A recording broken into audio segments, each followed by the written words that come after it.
4 minutes remaining.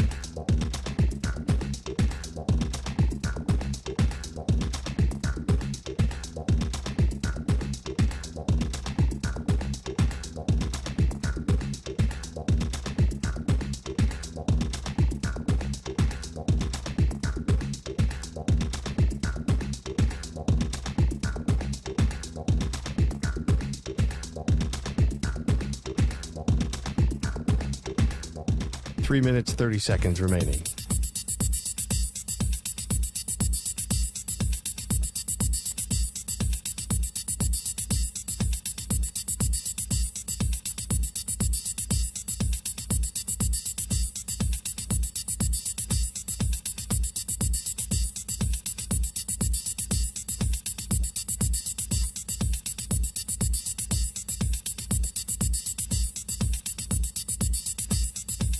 Three minutes remaining.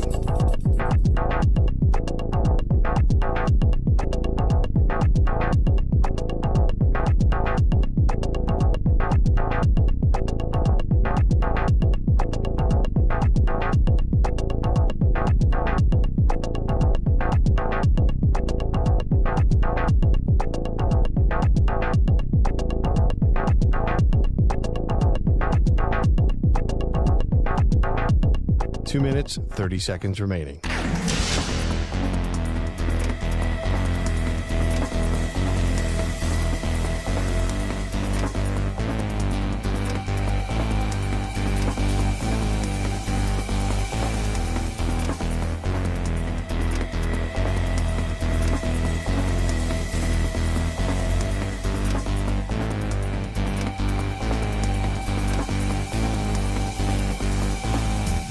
Two minutes remaining.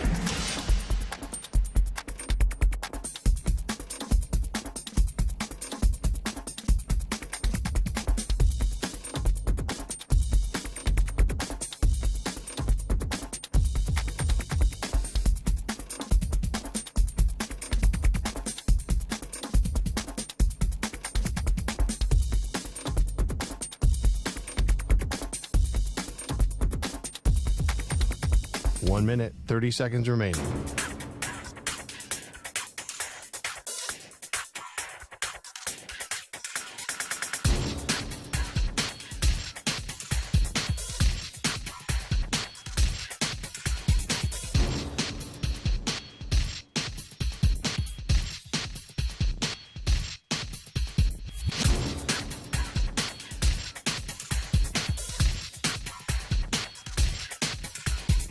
One minute remaining.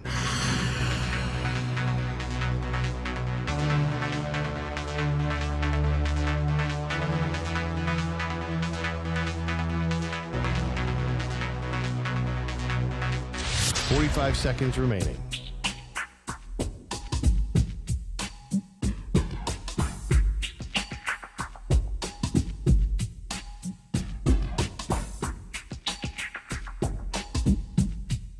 Thirty seconds remaining.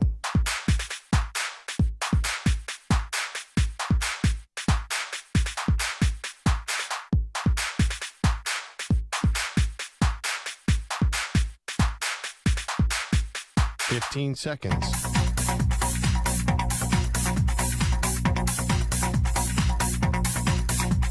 Break ends in 5 seconds.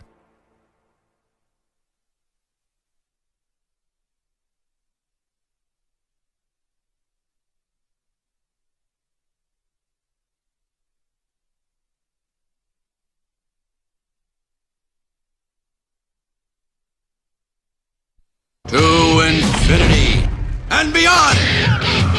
He's live. He's nationwide. This is the Zach Gelb Show.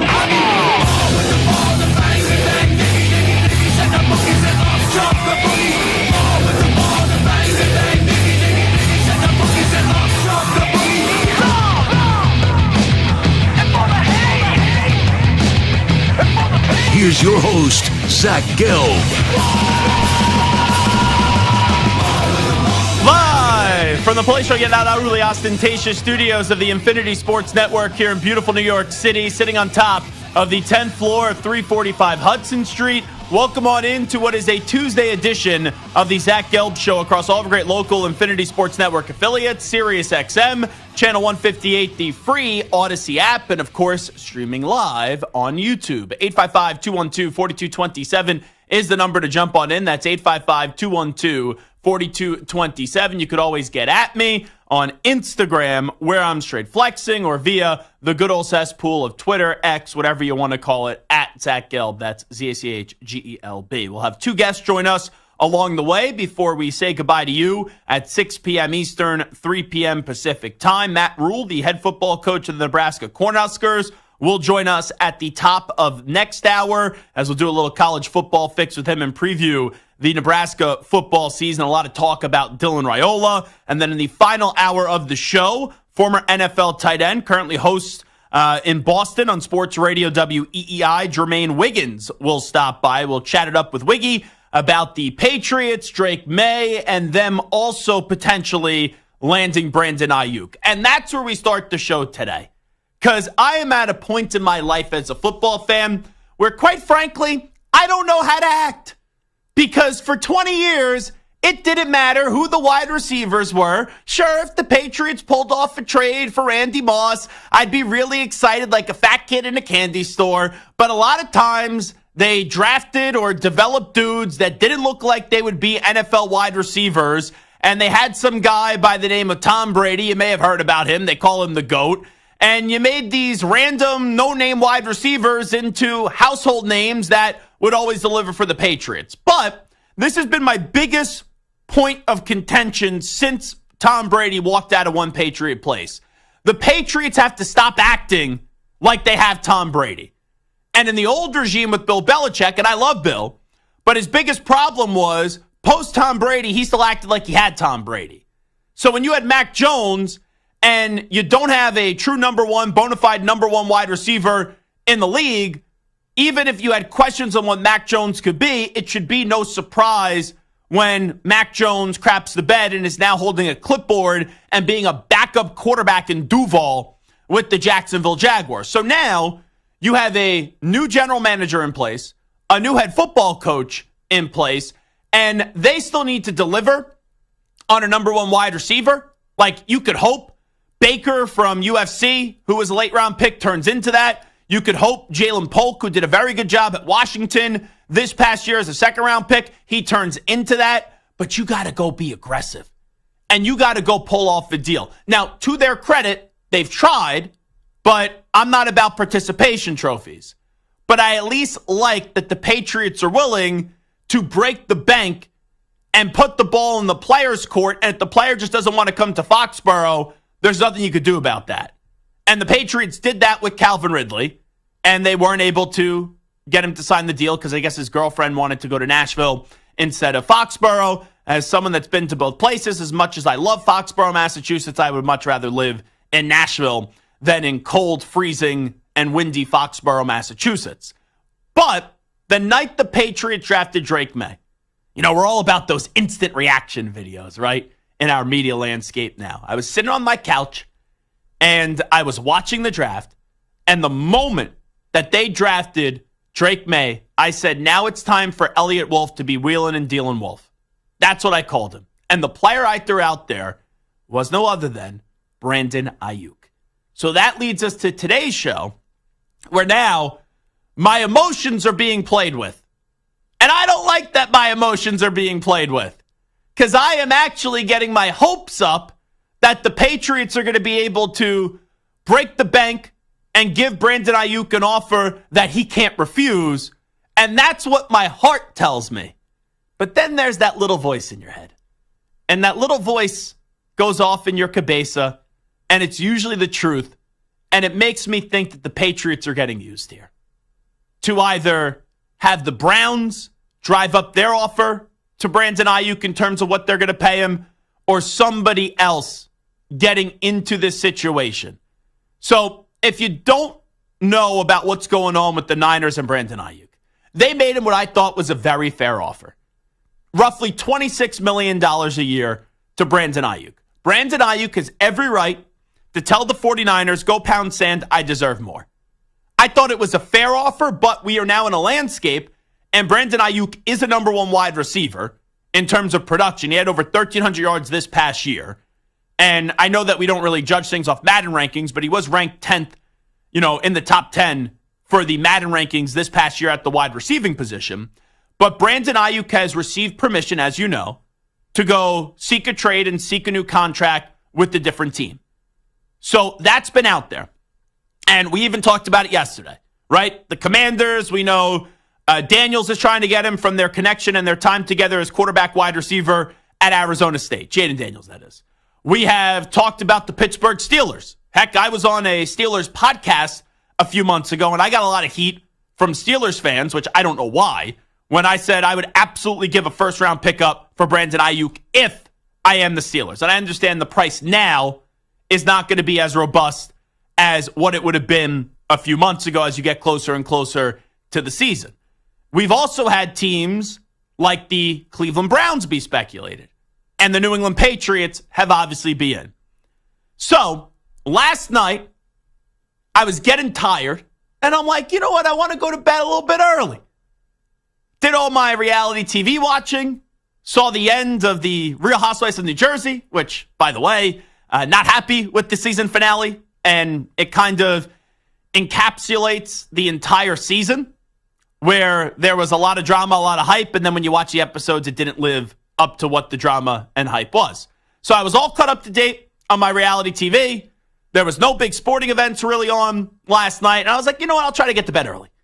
And I didn't get to bed until 2:30 a.m. Eastern time, because at about 10:30, I get an alert on my phone as I'm in my pajamas, a.k.a. my boxers and a T-shirt. Sometimes don't wear a T-shirt when I'm in bed because it's a little hot in the summer. But last night I was in boxers and a T-shirt. And I am reading my phone and I see Brandon Aiyuk. Breaking news report from Matt Maiocco, who is a credible, longtime reporter who covers the San Francisco 49ers. And the tweet reads as follows. The 49ers have the framework of a Brandon Aiyuk trade with both the Browns and the Patriots. A source told Matt Maiocco. Now it's up to Aiyuk to decide if he will accept either team's contract terms. So, it's been speculated. The Browns reportedly would be trading Amari Cooper, even though I think Amari Cooper is criminally underrated as a wide receiver. He's in his early 30s. Brandon Aiyuk is in his mid-20s. You're getting younger at the position. Okay, I can understand that. The Patriots, it's obvious. Even though Drake May will not start week 1, barring injury, it will be Jacoby Brissett. If you want me to expedite the Drake May timeline, you got to go get him a number one wide receiver. So this would make sense. This is the Patriots doing that or trying to do that. So I understand both of those teams. But yesterday, if you recall, we read a report that we didn't know if it was credible or not. And it wasn't by one of the big-time NFL insiders like a Pelissero, like a Schefter, like a Glazer, or a Rappaport. And the Steelers were also mentioned here. But in this article, it made it seem as if the Steelers were out. So, the way that I understand all this, the 49ers, the Patriots, the 49ers, and the Browns, they've at least agreed to the general gist of what the trade would be. Now it's time to get a contract done. For Cleveland, if you're getting rid of Amari Cooper and you go give Brandon Aiyuk $30 million a year, it tells me two things. One, you want to get younger at the position, and number two, you're really all in.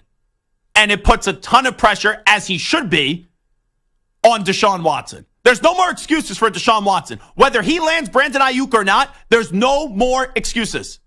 Because if you do get Aiyuk, good. Got a great receiver.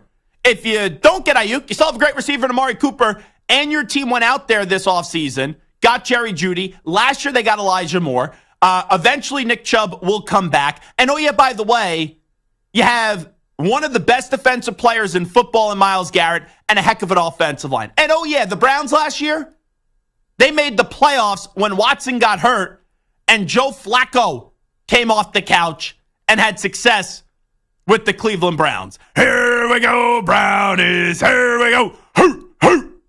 So there's no more excuses for Deshaun Watson. There's no more, let's blame Kevin Stefanski. Kevin Stefanski in Cleveland, for crying out loud, is a two-time Coach of the Year Award winner. Kevin Stefanski, once again, in Cleveland, has taken the team to the playoffs twice. So I don't want to hear any excuses for Deshaun Watson this year. He has to stay healthy. He has to earn that guaranteed contract. He's got the money either way, but he needs to produce something he has not done in a long, long, long time on a football field. We're going back to 2020 was the last time he looked like a top 7 or 8 quarterback in the NFL. We are far away from those days. So I can understand what Cleveland's doing. I don't think Cleveland has to do this deal, though. The Patriots, they have to do this deal. But this is where my emotions get toyed with. Like, because part of me as a fan says, why would Brandon Aiyuk want to leave the 49ers, where they're offering him $26 million a year, and go to the Patriots? He's in a Super Bowl contending team. The Patriots, they're contending for the number 1 pick in the draft for this upcoming year. And even Cleveland, even though Cleveland has a good team, I just have a tough time envisioning the Browns winning a Super Bowl. But if we're envisioning the Lions winning a Super Bowl this year, I guess it's not far-fetched to eventually do so with Cleveland, who has a good roster. And it just once again shows you that fans, and I'm one of them, we view winning as the number 1 priority. Players, not all of them, but most of them, view money as the number 1 priority. And let me be crystal clear. I totally understand it from the player's side. You play a lethal, brutal game. In an ideal world, you want to make the most money you can and be on a winning team. But if Brandon Aiyuk can actually get $30, $31, $32 million a year, let's just say, and the 49ers are only offering him 26, I know people are saying, like the regular people are saying, well, what's the difference between 26 or 30 million? To Brandon Aiyuk, it's at a principle with what he's sacrificing to play this game. So I could understand that. However, if Brandon Aiyuk winds up at the Patriots for more money and they never end up being good, I don't want to hear Brandon Aiyuk bitching and complaining about the team not having success because you were in a great situation, you went for more money, you made your bed, and one day you'll eventually have to lay in it. Like, look at Devontae Adams with the Raiders, right? He said goodbye to Green Bay. And I know that situation was a little bit confusing, but he did elect to leave Green Bay in a trade. He wanted out. And now with the Raiders, what are we talking about? Doesn't seem like he's happy. Probably going to force a trade a year from now. So here's where I'm at. Part of me is saying Brandon Aiyuk is going to be a member of the Patriots. Here's why. The Patriots are desperate. This is not the Patriots with Belichick and Brady. The Patriots now would have to overpay to get that wide receiver, and they should. They should make the highest offer. But is that being used to drive up the price, not knowing what the Browns' offer is? Or maybe the Steelers eventually get back in. And also, we have a source off here, and we'll get to the audio in just a second. But one credible NFL insider says, yeah, I don't think it's going to be the Steelers. Another says, no, the Steelers are still in. So with that happening, and Mayoko breaking the story, are the 49ers trying to force a trade to either Cleveland or the Patriots because they like their return in a deal more? Or are the Steelers not willing to give up enough, and now they're trying to put the pressure on the Steelers because the Steeler fan is infatuated with the idea of having Aiyuk complement George Pickens. So that is something to think about. So there's a lot of guessing game here. There's a lot of ways that we could pivot. But let's pivot to Adam Schefter. He was on the Pat McAfee show earlier today on the ESPN, and Schefter said, the Steelers, Brandon Aiyuk, he doesn't see that really happening. I don't expect Pittsburgh to be a landing spot at all. I think Pittsburgh, like a lot of teams, checks into this. Here's the price it would take from the 49ers. Here's the price it would take from Brandon Aiyuk. And every team has to make a decision about whether or not that would work for them. And inevitably, with most teams, it's not going to work. And that's why it's a hard trade to do. So that's Adam Schefter, not envisioning Pittsburgh being the team that gets the deal done. Here is Ian Rappaport a few hours ago on the NFL Network. The Pittsburgh Steelers have had discussions with the 49ers about potentially trading Brandon Aiyuk. They are for sure in it right now. They are one of several teams that the 49ers are speaking with. The Cleveland Browns are one of those teams. The New England Patriots are one of those teams. And there are a couple different parts to this trade. There is, can the 49ers agree to terms on a deal with either of these teams? I would say they're certainly further along with the Browns and Patriots than they are the Steelers, but that is another one that at some point those two sides could come together and get a deal in place. And then there's the contract that Brandon Aiyuk would want, and that is why he's had so much power, so much say in this situation, because he's not going anywhere unless he gets a contract that he wants, that sets him up financially like he desires. So there you go. That is Ian Rappaport on the NFL Network. So I'll ask you this simple poll question, which it's not simple. Where's Brandon Aiyuk playing come the fall? 49ers, Patriots, Browns, or Steelers? For the entirety of the offseason, I have said they'll get a deal done with Brandon Aiyuk, the 49ers. And then a year from now, they'll trade Deebo Samuel. Because Deebo Samuel's a better all-around football player, but Brandon Aiyuk is the better individual wide receiver. With the way that this is going, and now that we know they're listening, we know they're talking, I got to think he's going to get traded. Like, if I'm the Niners, I would tell Aiyuk, we're all in. We're going to win a Super Bowl this year. You're eventually going to show up. What can we do this year to just punt this down the road? You know, something like that to just get you on the field. Because the 49ers, you never know how long your window's open. You should be all in this season. Now, you make the trade with Cleveland, you could kind of get the best of both worlds. You don't have to pay Aiyuk because you can only pay so many guys, and you get a player like Amari Cooper to replace his production. So that's why, and I think the Browns will pay enough because the Browns are kind of like in effort mode. Let's just try to go win. I'm going to think that the destination's going to be the Browns. Like, Aiyuk, you'll be the number one guy. The Patriots pay the most money. That's my optimism on New England. They'll pay him the most money. But the Browns are going to be in the ballpark, you would think. And maybe that this is just all a ploy to get the Steelers to really take this seriously. But I'm going to say the Browns right now. If I'm guessing, it's going to be the Browns right now. But I'm hoping it's my team and the Patriots. The early returns, where's Brandon Aiyuk playing come the fall? You can find it at Zach Gelb, at INF Sportsnet. 13.7% say the 49ers. 25% say the Cleveland Browns. 29.4% say the Patriots. And in a stunner, after Shetty ruled it out, but Rappaport says they're not dead yet. Steelers, 31.9%. What say you? 855-212-4227. 855-212-4227. There is a story out there about Deion Sanders. We'll get to it next. And there is one part of the story that is fascinating to me. Do we have a catfish college football reporter? Yeah, stay tuned. We're coming on back. It is the Zach Gelb Show. You're in a 5-minute break.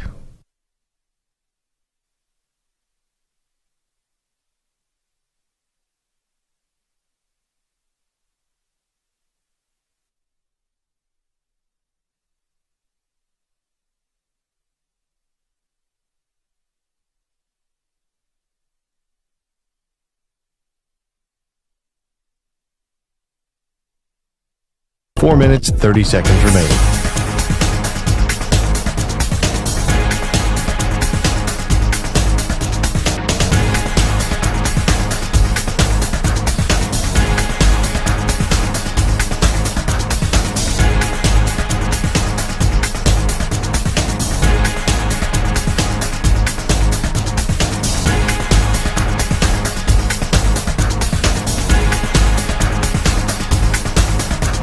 Four minutes remaining.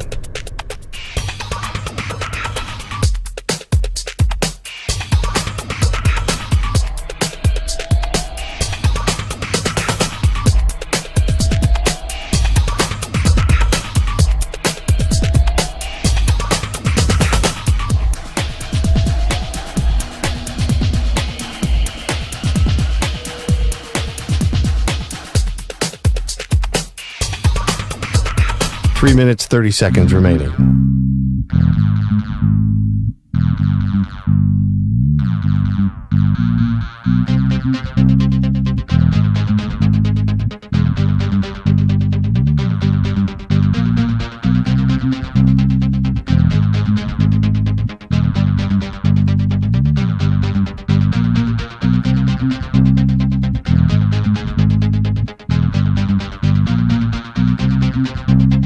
3 minutes remaining.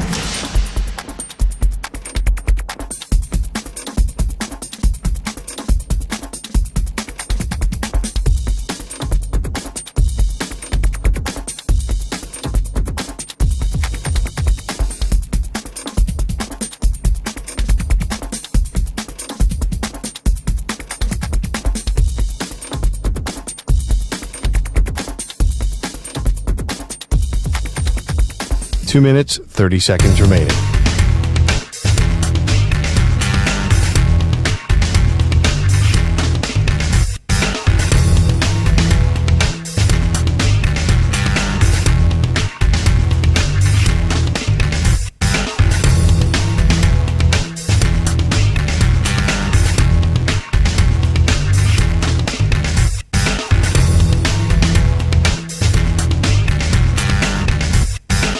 Two minutes remaining.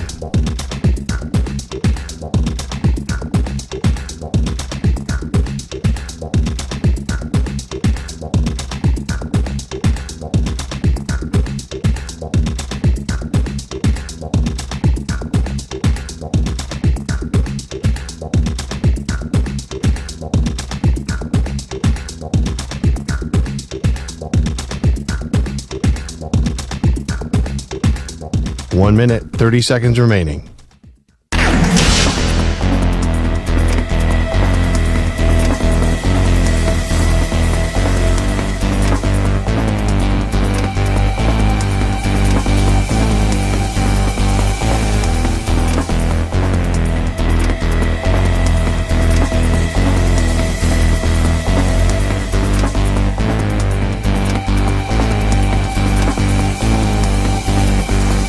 One minute remaining.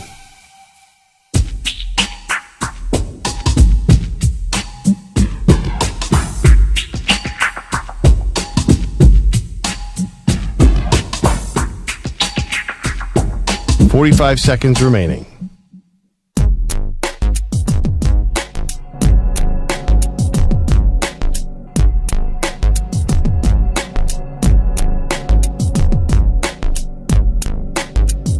Thirty seconds remaining.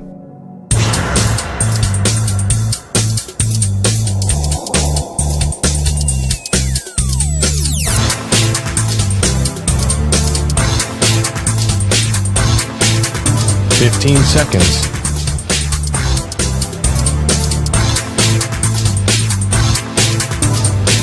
Break ends in 5 seconds.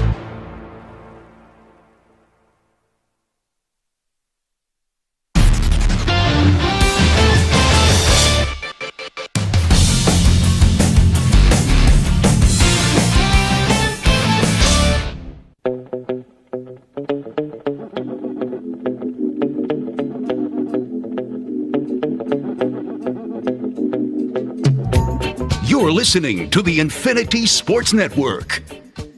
All right, it is the Infinity Sports Network, and it is the Zach Gelb Show. Two things, both 49ers related. We opened up the show talking about Brandon Aiyuk, and I said, is this the 49ers trying to maybe get the Steelers back involved? I did throw that out in many of the speculation. While you say, okay, New England's in, Cleveland's in, and you know Aiyuk is interested in the Steelers. You know Aiyuk has potentially displayed that he'd be willing to go there. But for some reason, the Steelers, whether it's trade compensation or the contract being offered, because those both things, you got to give the Niners what they would want for Brandon Aiyuk, and then also you got to give him a fat contract extension. So there was a lot on the Steelers yesterday, some even thinking that they were nearing a deal. And then you heard Adam Schefter, which will play that audio once again. This was Adam Schefter earlier this morning on the Pat McAfee show. I'll replay this for you, saying that he doesn't think the Steelers are going to be landing Brandon Aiyuk. I don't expect Pittsburgh to be a landing spot at all. I think Pittsburgh, like a lot of teams, checks into this. Here's the price it would take from the 49ers. Here's the price it would take from Brandon Aiyuk. And every team has to make a decision about whether or not that would work for them. And inevitably, with most teams, it's not going to work. And that's why it's a hard trade to do. So, Adam Schefter just a few moments ago on the good old cesspool of Twitter. Steelers and 49ers have re-engaged in conversations midday today regarding Brandon Aiyuk per league sources. As of Monday night, the 49ers-Steelers talk stalled, but there have been further conversations today in an ever-fluid situation that still involves other teams as well.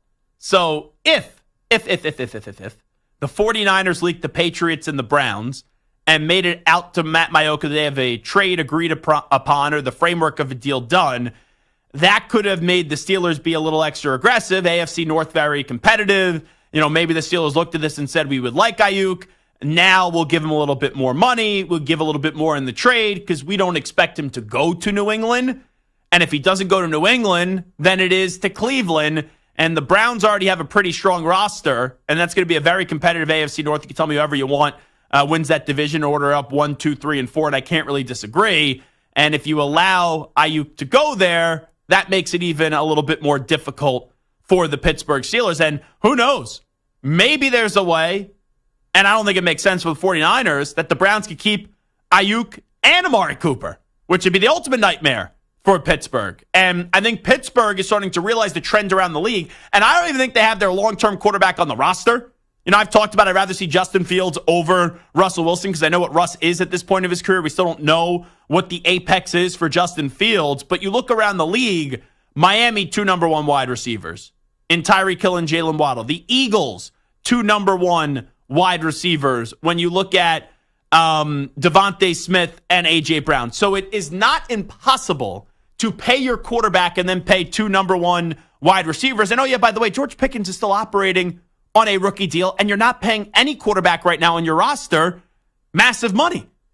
So, the Steelers could go get this done, but they got to ante up on their offer, and they probably got to give more draft capital. That would be a heck of a move by the Steelers. And if the Steelers ended up doing this, I would actually take them seriously for the first time in a while. Because you look at the Steelers, this would be a move that would signal to me that the Steelers are sick and tired of just making the wild card. Sick and tired of just being above 500, making the wild card, and they haven't won a playoff game since the 2016 season. This would be a move saying, we're putting our chips in the middle of the table. We're being aggressive. We have a great defense. We improved the quarterback room. We got 2 good running backs in Najee Harris and Jaylen Warren. And then if they get Aiyuk, they have 2 good wide receivers in Aiyuk and George Pickens and a heck of a tight end, if he could stay healthy, in Pat Freiermuth. That would be the most well-rounded the Steelers have been in quite some time. Because for the last 6 or 7 years, it feels like whenever the defense is good, the offense sucks. Whenever the offense is good, the defense sucks. This would be complementary football in Pittsburgh that we haven't seen in quite some time. So, Steelers, you got to get the deal done. And we'll see if they can get the deal done. New England, you got to get the deal done. I need a wide receiver for my quarterback in Drake May. And Cleveland is kind of an added luxury because they have such a talented team. They don't need Brandon Aiyuk, but if you could kind of stab the Steelers in the process, if you're a Cleveland Browns fan, I don't think that's the worst thing in the world. So yesterday we had Barrett Sallee on, and Barrett Sallee does a great job covering college football. And at the end of the conversation, I said, Barrett, I just saw a tweet from your social media account saying, is there a chance that Coach Prime could be fired early in the season? And I needed further clarification on that conversation he was having because I know Colorado started the year off with a 3-0 record and they only won 1 game down the stretch. But remember, a lot of people thought this was going to be like a 2 or a 3-win team when the season started. They were a 1-win team the year prior to that. So they exceeded expectations. Or maybe they were a 2-win team the year prior to that. But they exceeded expectations last year. But the expectations changed once you started off 3-0 and they only had 1 win down the stretch. So I didn't understand how anything could happen where there's a possibility, or at least a question that you throw out there from Barrett Sallee in terms of maybe Deion Sanders gets fired early in the season. So Barrett referenced this article on Athlon Sports, where Perloff actually writes for. And he just got hired there to be a NFL columnist there. And he'll be giving weekly articles, I believe, throughout the season. So I see this article, and I'm like, an article featuring Deion Sanders that, and I'm pretty on top of things, that was released 4 or 5 days ago, and I didn't hear about it until yesterday in the 5 p.m. Eastern time hour of our show. So the article headlines, Deion Sanders' chaotic culture turns into locker room violence in Colorado. And it basically, in the article, it's their words, not mine, talked about like the locker room being like Grand Theft Auto. Now, there's some things in the article that I go, not that big of a deal. And then there's other things in the article where I'm like, holy smokes, that's really a big deal. So there's a lot of real estate available now, especially online. There's an unlimited amount of real estate for anyone to publish a story. And sometimes you see things and you're like, can't trust that. Sometimes you do see things and you're like, oh, that's a credible reporter. So I clicked the name of the reporter here. And his name is Steve Corder. I believe that's how you say it. Corder. Corder. Corder? I don't know. I never heard of the guy. Never heard of him. Now, just because I've never heard of you doesn't mean you can't have something that's credible. But I was talking to EJ from the Maggie and Perloff show. And God bless EJ as he recovers from his patella tendon injury that he suffered in the charity kickball tournament when he was stealing third base. And he's like, look into this reporter. He goes, we've been trying to get him on, and we can't find this guy. I'm like, what do you mean you can't find this guy? You know, I know Perloff's off this week. He works for Athlon Sports. This article's on Athlon Sports. I go, you can't get the connection through there? So I clicked on this guy's social media handles. Because in the bottom of the article, it has the Facebook icon, it has the X icon, and it also has an Instagram icon. And when I clicked on his bio, it says the man's name, and it says underneath his bio, I'm a fan of all sports, you name it, I enjoy it. I specialize in NFL, MLB, and NCAA football. All right, very generic. Nothing specific. When I clicked on his Twitter profile, it goes to a woman with 33 followers with the account @SMCorder, and it's a photo of a woman with 33 followers. So I'm like, all right, maybe they mislinked one thing, right? It happens, wouldn't put it past anyone. Then I clicked his Instagram. It has his name, but on the Instagram, and this article has to do with gun violence, or like there was 2 stories about guns. There is a photo of a gun, and it says, gotcha.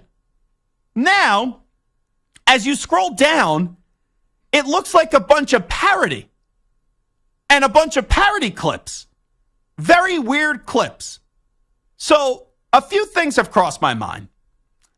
Maybe someone's writing under this name and they have information, but they don't want to reveal who they are. Or do we have someone that is a catfish college football reporter that is playing Athlon Sports right now, which is usually a credible website?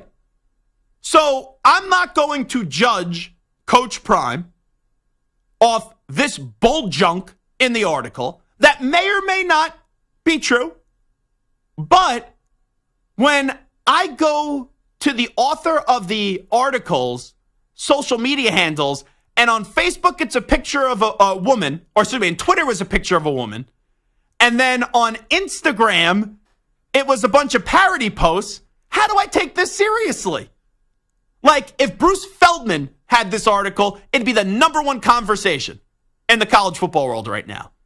If, I don't know, Joe Klatt had this article, it would be talked about. But when it is Steve Corder, and I'm not saying that you can't trust him whatsoever, but when you get linked to social media accounts that either aren't him or parody, it's like, how can I trust this guy whatsoever and the information in the article? Something fishy is going on here. We may need to give Manti Te'o a call, because now he's an expert in the catfishing business. after getting played like how he did. This seems like this is something fugazi that's going on right now. And let me remind you, this is the same writer that had that report, I forget how many months ago, that Coach Prime was basically demanding that the kids on the Colorado football team go to Shedeur Sanders' concert. I think he opened, did he open up for Lil Wayne? I forget what it was, but that was the same reporter. But when you go to this guy's social media accounts, it doesn't even look like him. So I don't know what to make of this. Catfish alert. We are doing some investigation here. We'll tell you what the results of that investigation is if we do find any further information. Stu is a big investigator. Moist Mike is a big investigator. And I saw that Ack, when we were explaining this conversation, even perked up a bit. So I think Ack is now fully engaged in the investigation. Depends how much I'm getting paid. You could reach out to your local union rep, and they could maybe figure that one out for you, big boy, all right? All right, deal. We'll take a timeout. Do I have to join the private investigators union? Is that part of it, too? Yeah, potentially. Is there a fee on that? You know, that's a circle that we don't talk about it if Okay. you're actually in it, so I can't actually tell you any further information Okay. about that publicly. When we return, Daniel Jones, he started a fight in joint practices between the Giants and the Lions. Do you want your QB getting involved in a kerfuffle in these joint practices? We'll get to that next. But first up with the latest Infinity Sports Network update, here he is, the Ack Man, Rich Ackerman. Infinity Sports Network Sports Flash. And it's sponsored by Progressive Insurance. Protect your family, your phone, and your furry friends with life, electronic device, and pet health insurance. At the Paris Olympic Games right now, quarterfinals in basketball, and the U.S. out to a 13-6 start over Brazil. Women's soccer earlier, the United States moves into the final after a 1-0 win over Germany in extra time. The 49ers were holding firm on Brandon Aiyuk, but that has changed, allowing the wide receiver to negotiate with other teams. They have a framework of a deal with the Browns and Patriots right now, and the Steelers have reportedly re-entered the mix. Aiyuk is set to play out his rookie deal and is owed $14 million this season, but has been frustrated over the lack of progress on a new contract. He has been at training camp, but is yet to practice. The Panthers won't take any chances with Bryce Young, who will sit out their preseason opener, and Bo Nix has some work to do. The Broncos' first-round pick is currently third on their depth chart. The Chicago White Sox losing streak has reached an American League record, tying 21 straight. They'll try once again to snap it in Oakland tonight. I'm Rich Ackerman. This is the Infinity Sports Network. Follow us on X. Our handle is INF Sports Network. That's INF Sports Network on X.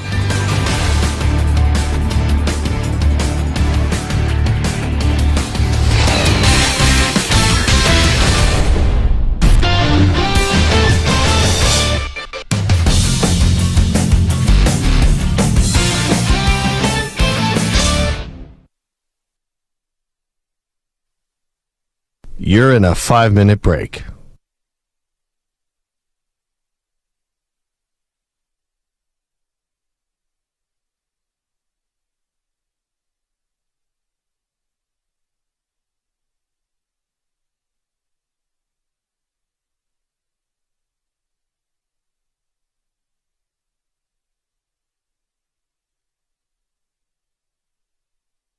Four minutes, 30 seconds remaining.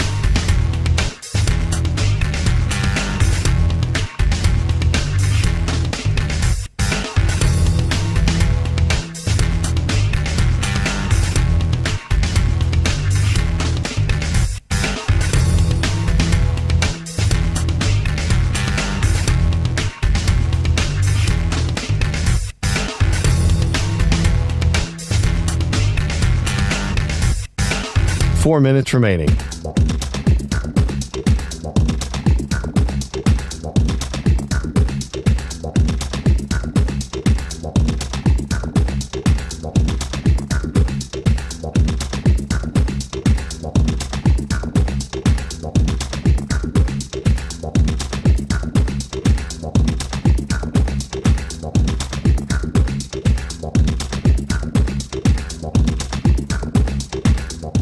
Three minutes, 30 seconds remaining.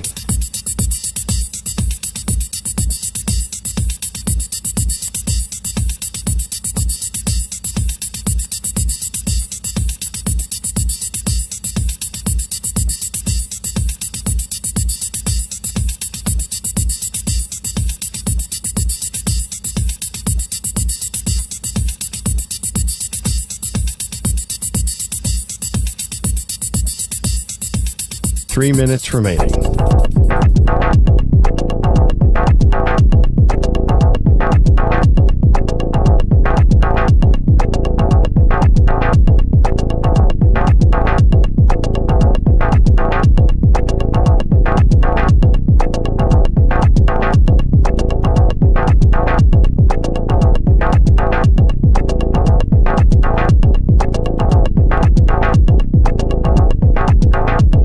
Two minutes, 30 seconds remaining.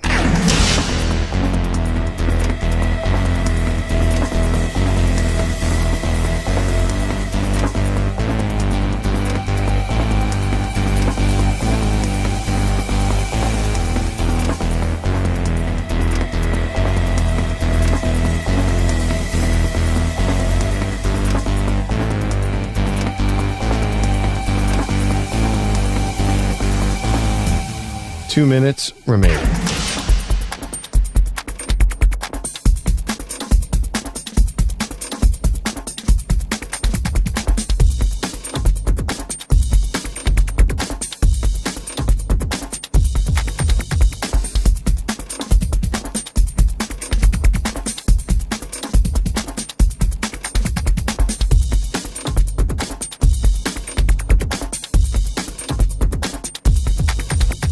One minute, 30 seconds remaining.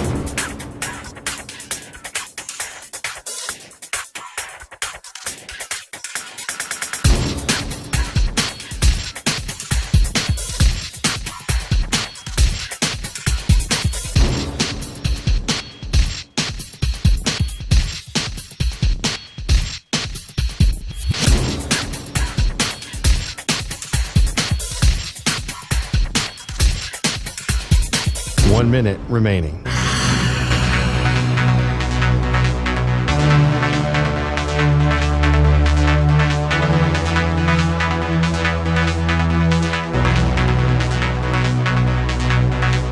Forty-five seconds remaining.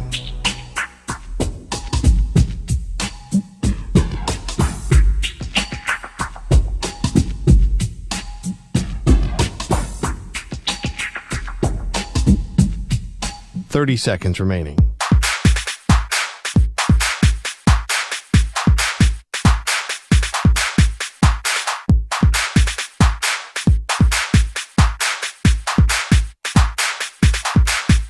Fifteen seconds.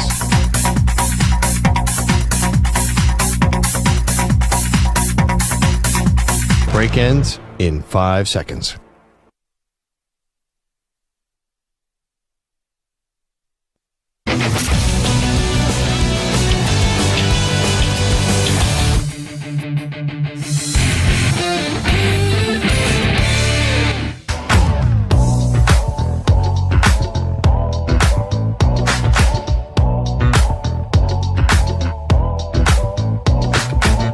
You're listening to the Infinity Sports Network. And the Defensive Player of the Week is sponsored by the Navy Federal Credit Union, who proudly serves the armed forces, DoD veterans, and their families. Their members are the mission. Learn more at NavyFederal.org. This week's player is Serbia big man Nikola Jokic. In today's 95-90 OT win over Australia, Jokic had 14 rebounds, 4 steals, and a block. Serbia now advances to the semifinal to face the winner of USA-Brazil, which just got underway.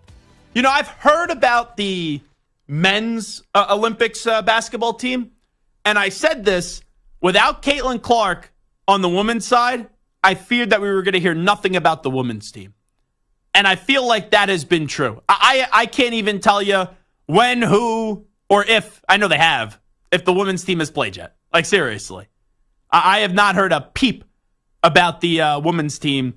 And that's kind of what happens because we know that the person that drives the bus in that sport right now is no doubt about it in Caitlin Clark. I will get to this Daniel Jones fight in just a second, but that Malik Neighbors started the fight.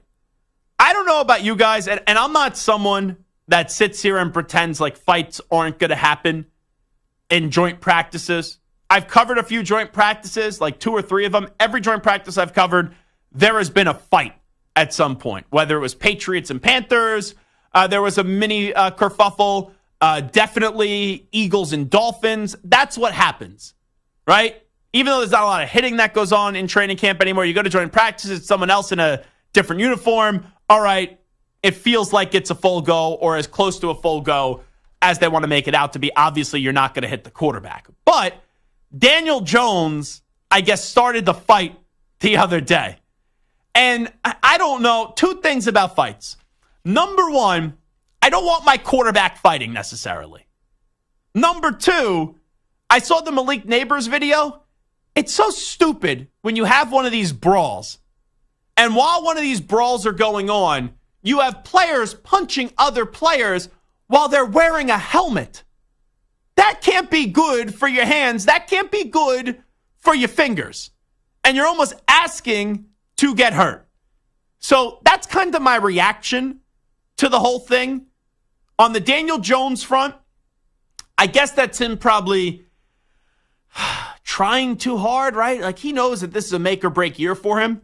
So when you know it's a make or break year for him, and most people don't expect him to make it, they expect him to be off the team a year from now, or not starting with the team a year from now. And heck, even in offseason Hard Knocks, we saw Joe Shane was talking to the Patriots about trading up for the number 3 pick, and we know he would have taken a quarterback if he traded up to that number 3 pick. But with that being said, if I know it, if you know it, others then know it. And when I mean others, I mean people in the locker room. So I don't think Daniel Jones is disliked, but there are probably some people that know, this guy's not the long-term future of this franchise. He's going to be out of here a year from now. So maybe this is Daniel Jones just feeling like he has to be out of his nature and do something out of his nature to really make the locker room rally around him and fully believe in him once again. Because say what you want, even though I don't love a quarterback fighting or starting a fight, you do go to bat for your quarterback. You know, heck, the Steelers, when they were going up against themselves, they had a little incident involving Justin Fields. And they're like, oh, you don't hit our quarterback. And in all likelihood, Justin Fields is not going to be the week 1 starter for the Pittsburgh Steelers. So that's how I kind of did take it, is that's Jones probably going out of his comfort zone a little bit because he feels like he needs to get the respect back of the locker room. And what's the best way to do it? Start a fight with the Detroit Lions. Now, with that being said, when you look at all the injury history of Daniel Jones, once again, I would prefer if my quarterback is not getting into fights. Like, leave the fights for the offensive linemen. Leave the fights for the running backs and the wide receivers, the defensive linemen, like whoever. I don't need my quarterback fighting if I was a Giants fan. I did see Daniel Jones going to play this preseason. Jordan Love will. To me, I think that's an individual decision.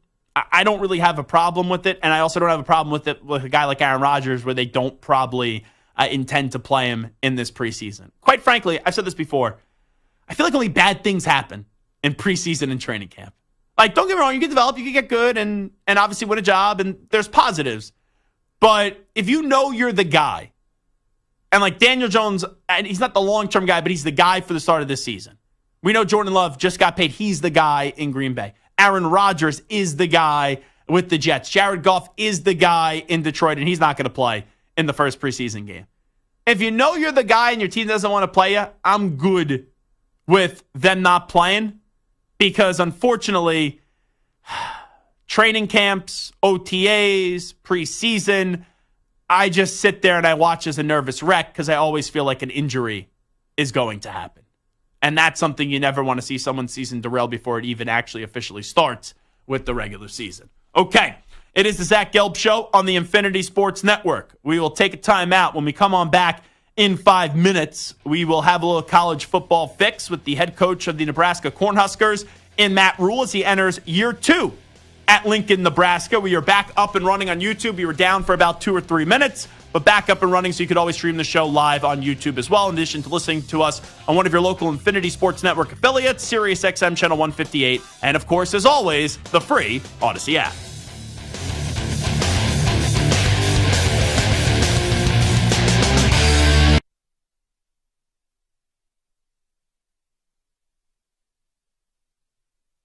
You're in a 5-minute break.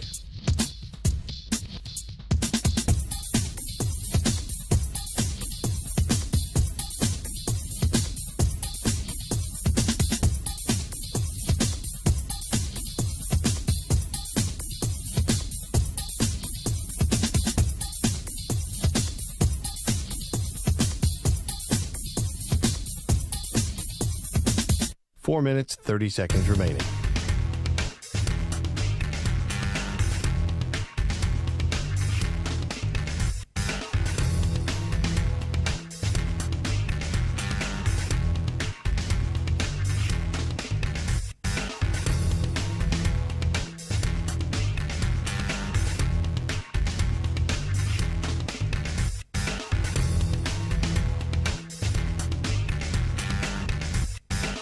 Four minutes remaining.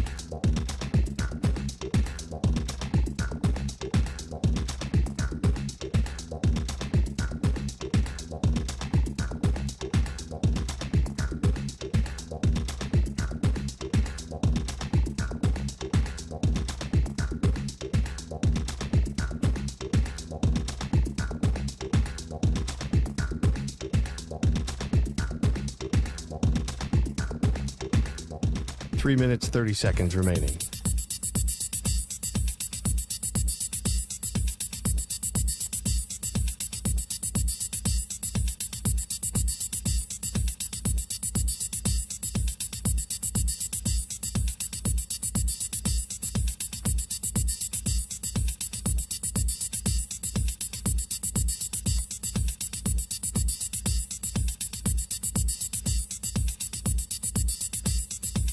Three minutes remaining.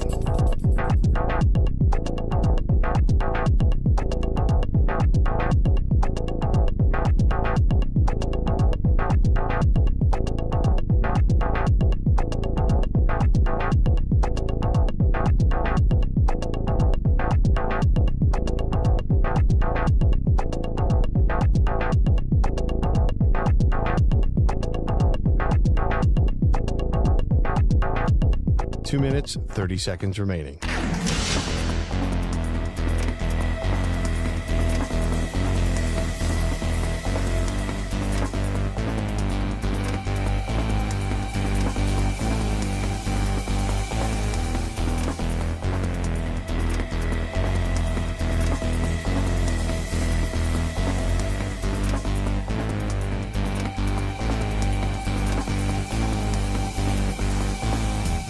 Two minutes remaining.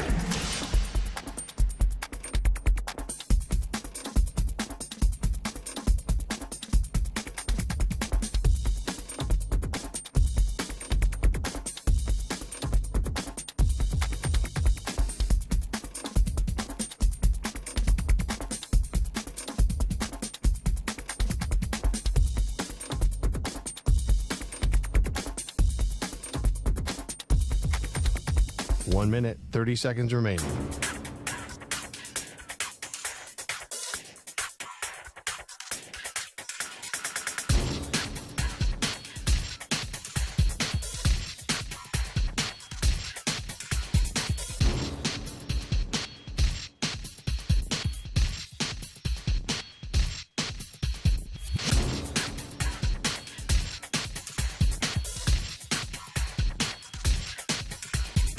One minute remaining.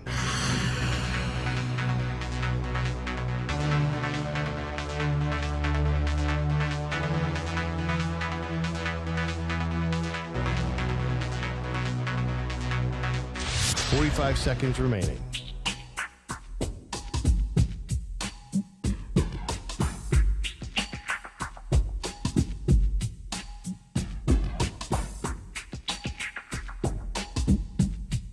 Thirty seconds remaining.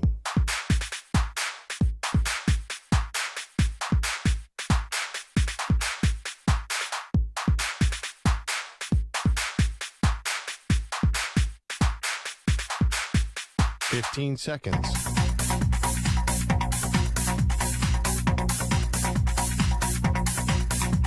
Break ends in 5 seconds.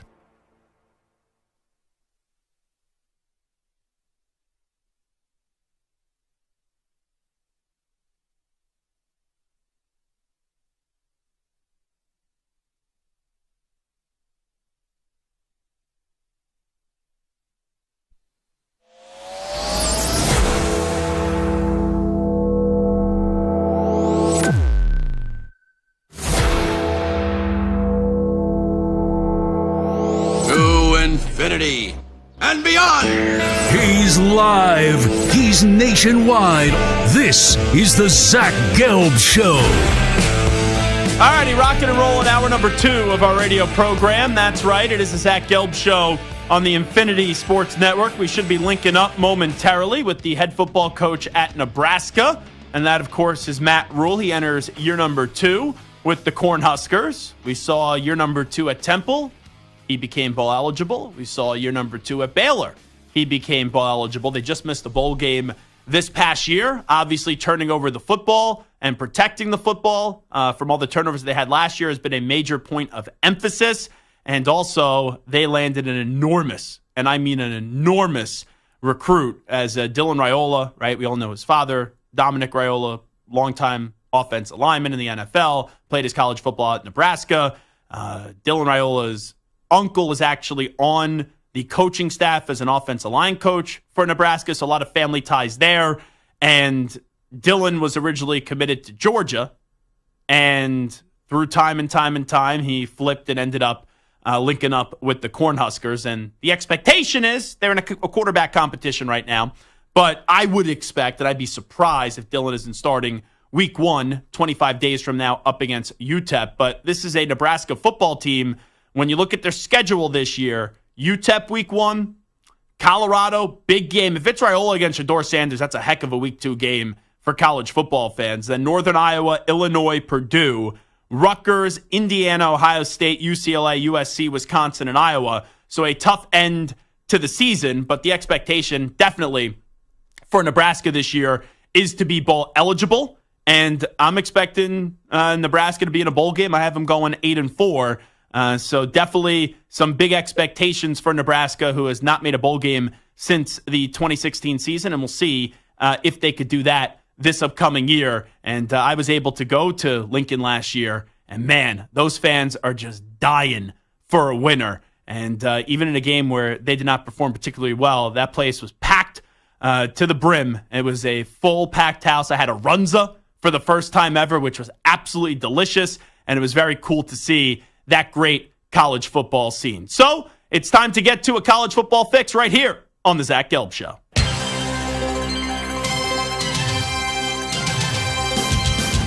We miss college football. Milrose stands in. He throws into the end zone. He caught it. It's caught by Isaiah Bond in the corner of the end zone. Touchdown, Alabama. We can't wait for the 2024 season. Hands it off to Edwards, who bounce it outside. Got him at 40. Got him at 30. Donovan Edwards is in the clear. His second touchdown run of the ball game. This time from 46 yards. And Michigan has taken a 13-3 lead on the second touchdown of the night from the man who was not tripping. And we're counting down the days to kick off. Are we there yet? No. Are we there yet? I said no. Are we there yet? What's wrong with your ears? Here is your college football fix, only on the Zach Gelb Show. All righty, rocking and rolling 25 days away until Nebraska kicks off its season up against UTEP. Big expectations this year. Bowl eligibility is the feel around the Nebraska Cornhuskers, and their fans want to see it this upcoming year. Let's welcome in the second-year head football coach in Lincoln. That, of course, is our pal Matt Rhule. Coach, appreciate the time as always. How you been? I'm doing great. I love your shirt, by the way. Yeah, I am wearing a Nebraska polo today. I'm probably not equipped to operate your mat drills and be on your strength staff, but I do look like I could be on your strength staff today. There's no doubt. We would be honored to have you on the sideline with us, my friend. Hey, just pay me in runzas, and I don't even need any money. All right, that's all I need is a runza. Those things are delicious. Fantastic. They're fantastic. So let me start you off with what you sense from your team this offseason. You've been through college football for so many years. You know what the jump is from year 1 to year 2 when you take over a program. What have you sensed, though, from your team this past offseason, Matt? I think they realize that they're good. You know, they're a bigger team than last year. They're a stronger team than last year. They're more, I don't want to say disciplined, but they know what they're doing kind of in our system more than they did last year. And even the disappointing 5-7 year, in year 1, we had lots of opportunities to win those other games. And so, bring in some more players, develop the players that you have. I think our guys walk around knowing, hey, I think we have a pretty good team, and obviously we have to go do it. But I sense a confidence about them from the work they put in and from where they think they are. Now, I've watched your press conferences, others on your staff, players as well. I know you guys are hammering home protecting the football. You guys would have been in a bowl game last year if you could have protected the football. Is that something you could teach, or is it just you have to emphasize it and even at times overemphasize it until you see your team protect the football on the field? Yeah, I think it's all three. I think you have to teach it. I mean, so many, if you're a bad coach, you just yell about the results, right? Like, I don't turn the ball over, but tell me why. Did we throw the ball the wrong place? Did we run the wrong route? Are we not holding the ball correctly? So we try to teach it and teach it again and again and again. We try to emphasize it, drill it.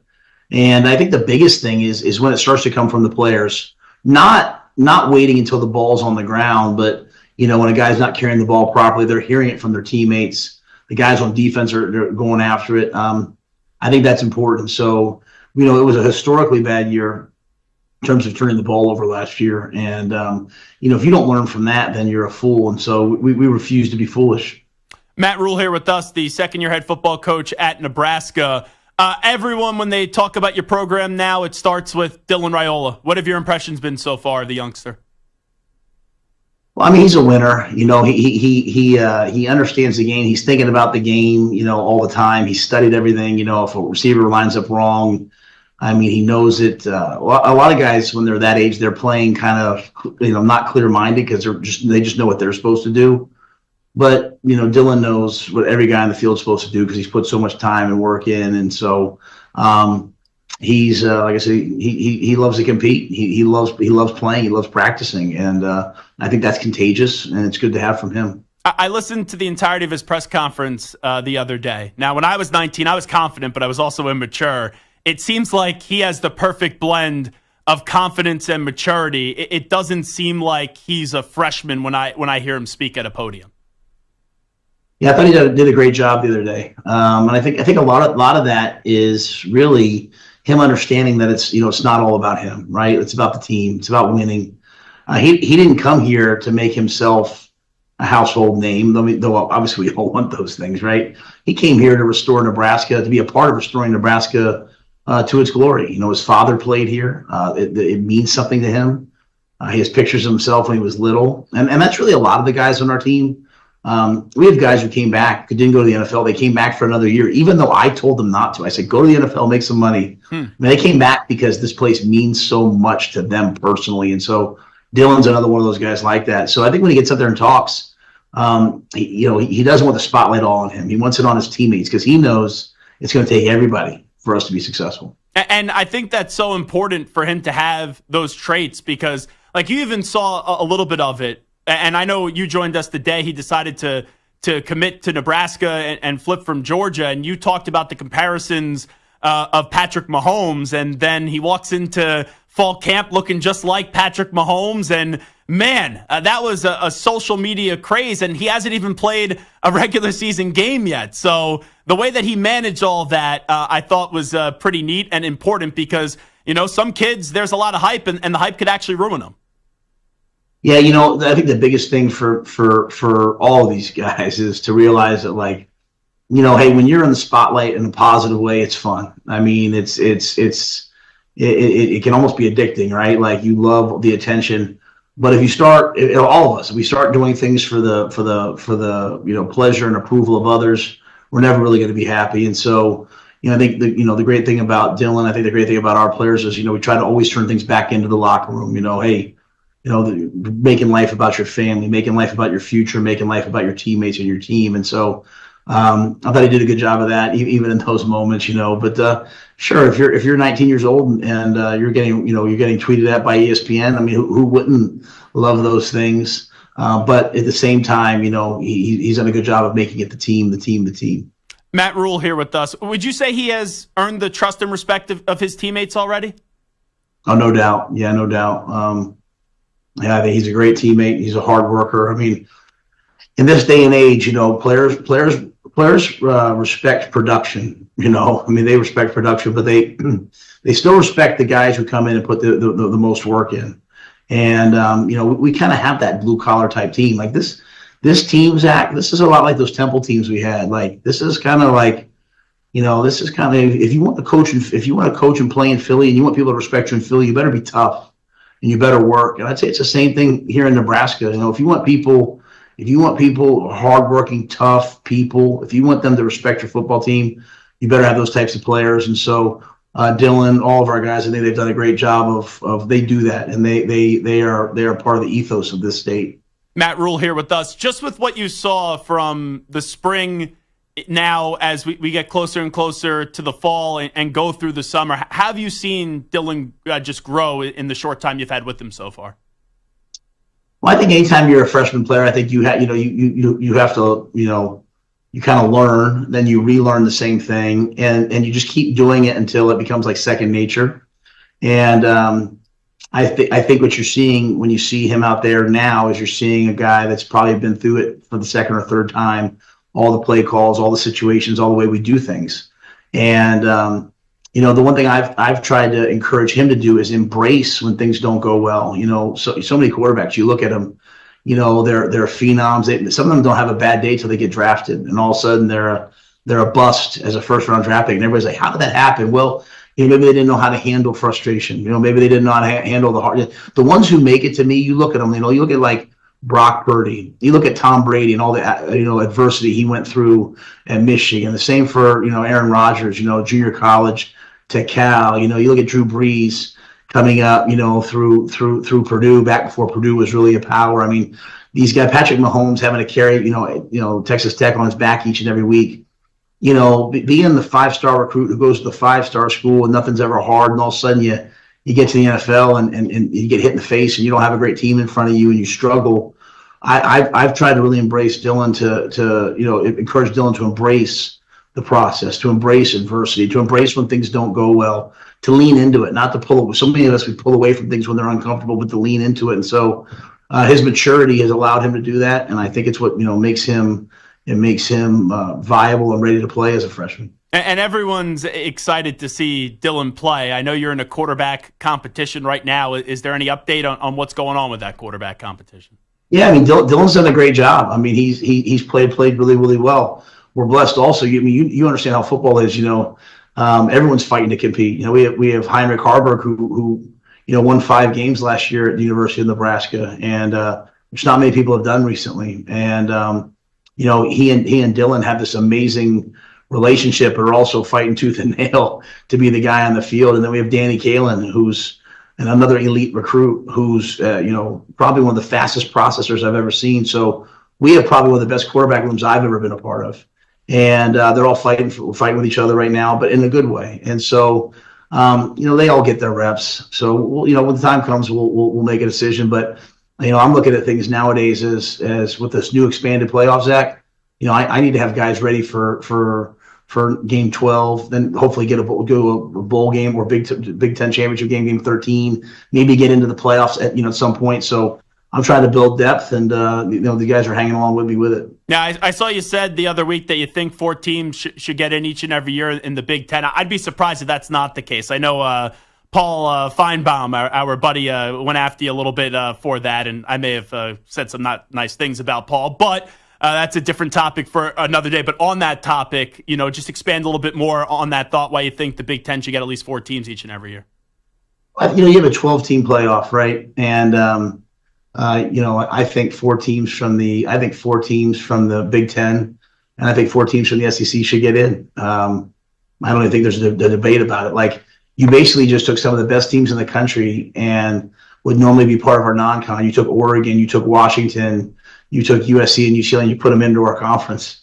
And so, I think if you go through this conference and you emerge 10-2, 11-1, 9-3, even maybe some years even 8-4, depending on who you've played.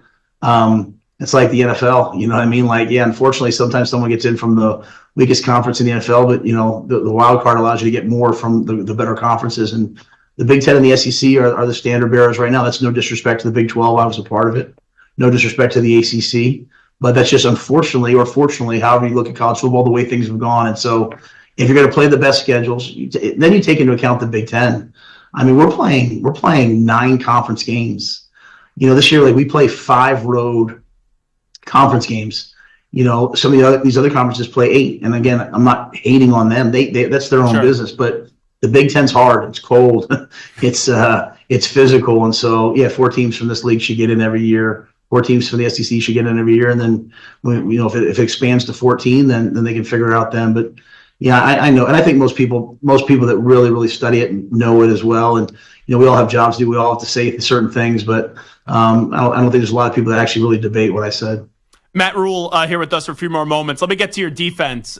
So in your previous stops, whether it was at Temple or Baylor in college, you've always had Phil Snow with you, but you've had other rock stars emerge on your staff, whether it's a Fran Brown, Elijah Robinson, and what they've gone on to do.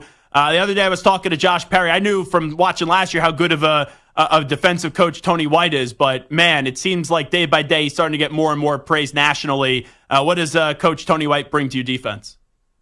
Well, he should get a lot of praise nationally because he's the guy. He's elite, and we're one of those teams that still practices physically on defense. We still hit and strike and get off blocks and run to the ball at practice. I'm not saying other people don't, but we do it every day, and so our guys, they buy into it. And then you have this creative mind in Tony's that puts together a system that's really, really hard to go against. I know because I watch our offense go against it every day, and it's really difficult. And then you have great players. You have Tommy Hill is one of the best corners in the country. We have one of the best D lines in the country, led by Temple made Terrence Knighton. We have linebackers who can go sideline to sideline, great safety play. So we're really talented, and at the same time, we're also have a swagger about us that Tony brings out, and a really difficult system to go against. Last year, your defense was so good. Your offense, like we talked about, the turnovers, they can't happen again. Like, if we're on a seesaw here, is it still, this is a defensive team first, or is the offense starting to catch up here? Oh, the offense is definitely catching up. Yeah, there's no doubt about that. Yeah, there's a lot of even practices right now, and I can feel myself sometimes at practice out there, Zach, getting after the defense. Like, then I watch the tape and they're doing all the same things they were doing. We're just better on offense. We're a year more developed.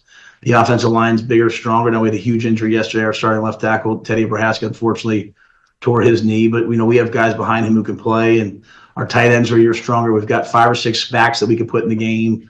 Our skill outside at receiver is probably one of the best rooms I've ever been around. So it's not just about hitting one position. I think we're just better across the board, whether it's the guys that played for us last year just being a year older, or the guys we've added in. So I think I'm always going to have a defensive team. We're always going to play defense, but at the same time, I think we'll have the chance to score points, and certainly won't be where we were last year. I respect that you're in a competition right now for your quarterback, and right all around the rest of the team as well. But if game 1 was tomorrow, like, would you feel confident if it was okay, we're going to start Dylan Raiola and that's his first snap is tomorrow in a college football game?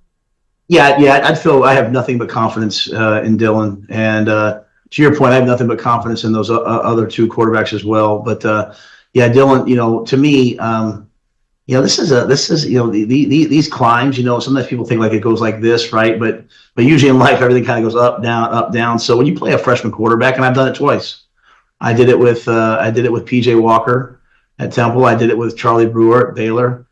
You have to be willing to ride the highs and the lows, and the last thing you want is quarterbacks playing afraid, and so we're saying in one stretch, hey, we don't want to turn the ball over, but hey, we also want to be explosive. Well, that's actually a metric called toxic differential, and we want to be explosive. And so there's going to be some times where maybe we turn the ball over. We just don't want to turn the ball over in the ways we turned it over last year. So I think all 3 of our quarterbacks understand that, but I know Dylan certainly does. And if he goes out there game 1, he'll be ready. Coach Matt Rhule, second year at Nebraska. Some big expectations there as they're looking to return to a bowl game this season. Coach, we appreciate it, and good luck coming up in 25 days up against UTEP. If you come to a game this year, bring some bagels. We will definitely bring some New York bagels. There is no doubt about that. Coach, thanks so much. Appreciate it. All right, brother. Go Big Red. There he is, Matt Rhule, the head coach of the Nebraska Cornhuskers. A lot of great stuff there. And obviously, Dylan Raiola. There's just an excitement with Nebraska again. And if Raiola could really pop off and be the player that he is, man, those fans are just dying, absolutely dying to be competitive and to have a winner again. And I think they'll start Raiola week 1. I would be surprised. But you look week 2 up against Colorado. If you got a matchup, Dylan Raiola against Shedeur Sanders, that's a heck of a week 2 matchup. All right, we'll take a time out. It is Zach Gelb Show right here on the Infinity Sports Network. The biggest pro football contests in Vegas are back. Circa Survivor and Circa Million are now up to $16 million in guaranteed prizes. You have 2 ways to win and no rake. Circa Survivor contestants select one team each week with no point spread. If the team loses or ties, the entry is eliminated. You can only pick each team once in a season. Last the longest to win it all with $10 million guaranteed. In Circa Million, make 5 picks against the spread each week for your share of $6 million guaranteed. Quarterly and full season payouts. The entry that does the worst even wins $100,000. You must register at a Circa Sportsbook in Nevada, Las Vegas, Henderson, or Sparks Reno. We are heading out to Circa Las Vegas and we'll be doing our show, yes, you heard that right, live from Circa, I love going there, on August 22nd and 23rd. Entries are now open and close on September 7th at 2 p.m. Visit circasports.com for details and rules. Must be 21 and present in Nevada, paid for by Circa Sports.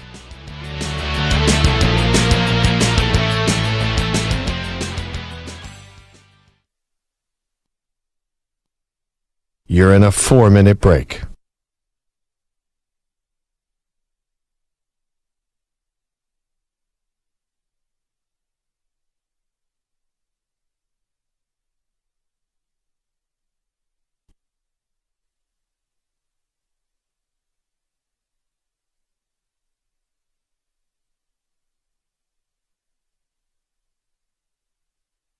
Three minutes, 30 seconds remaining.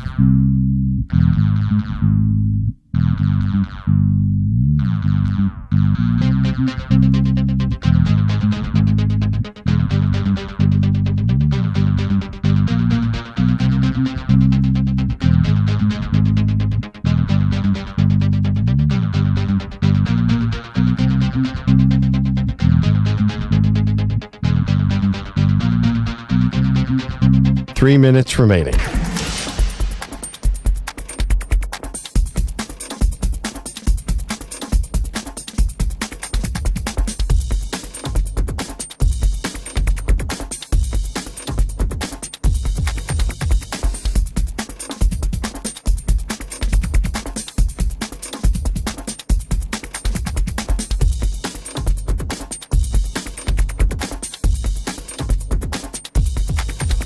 Two minutes, 30 seconds remaining.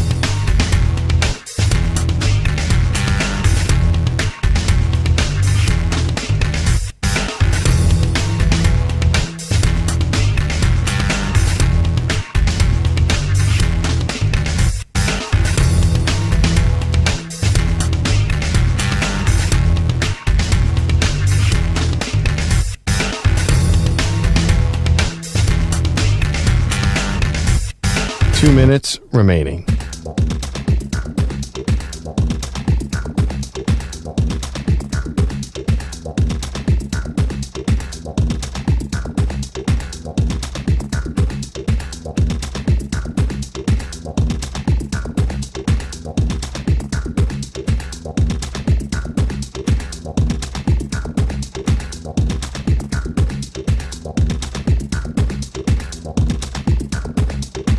One minute, 30 seconds remaining.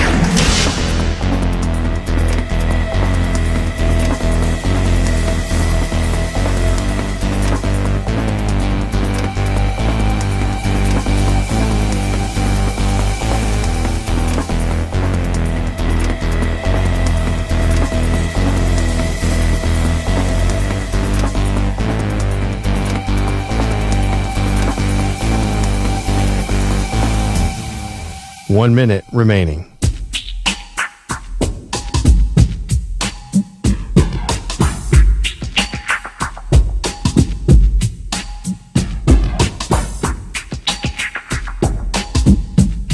$45 seconds remaining.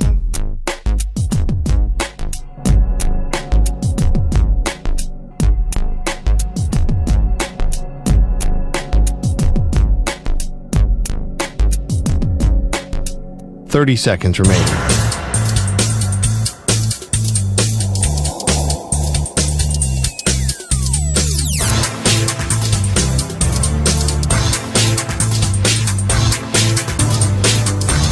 Fifteen seconds.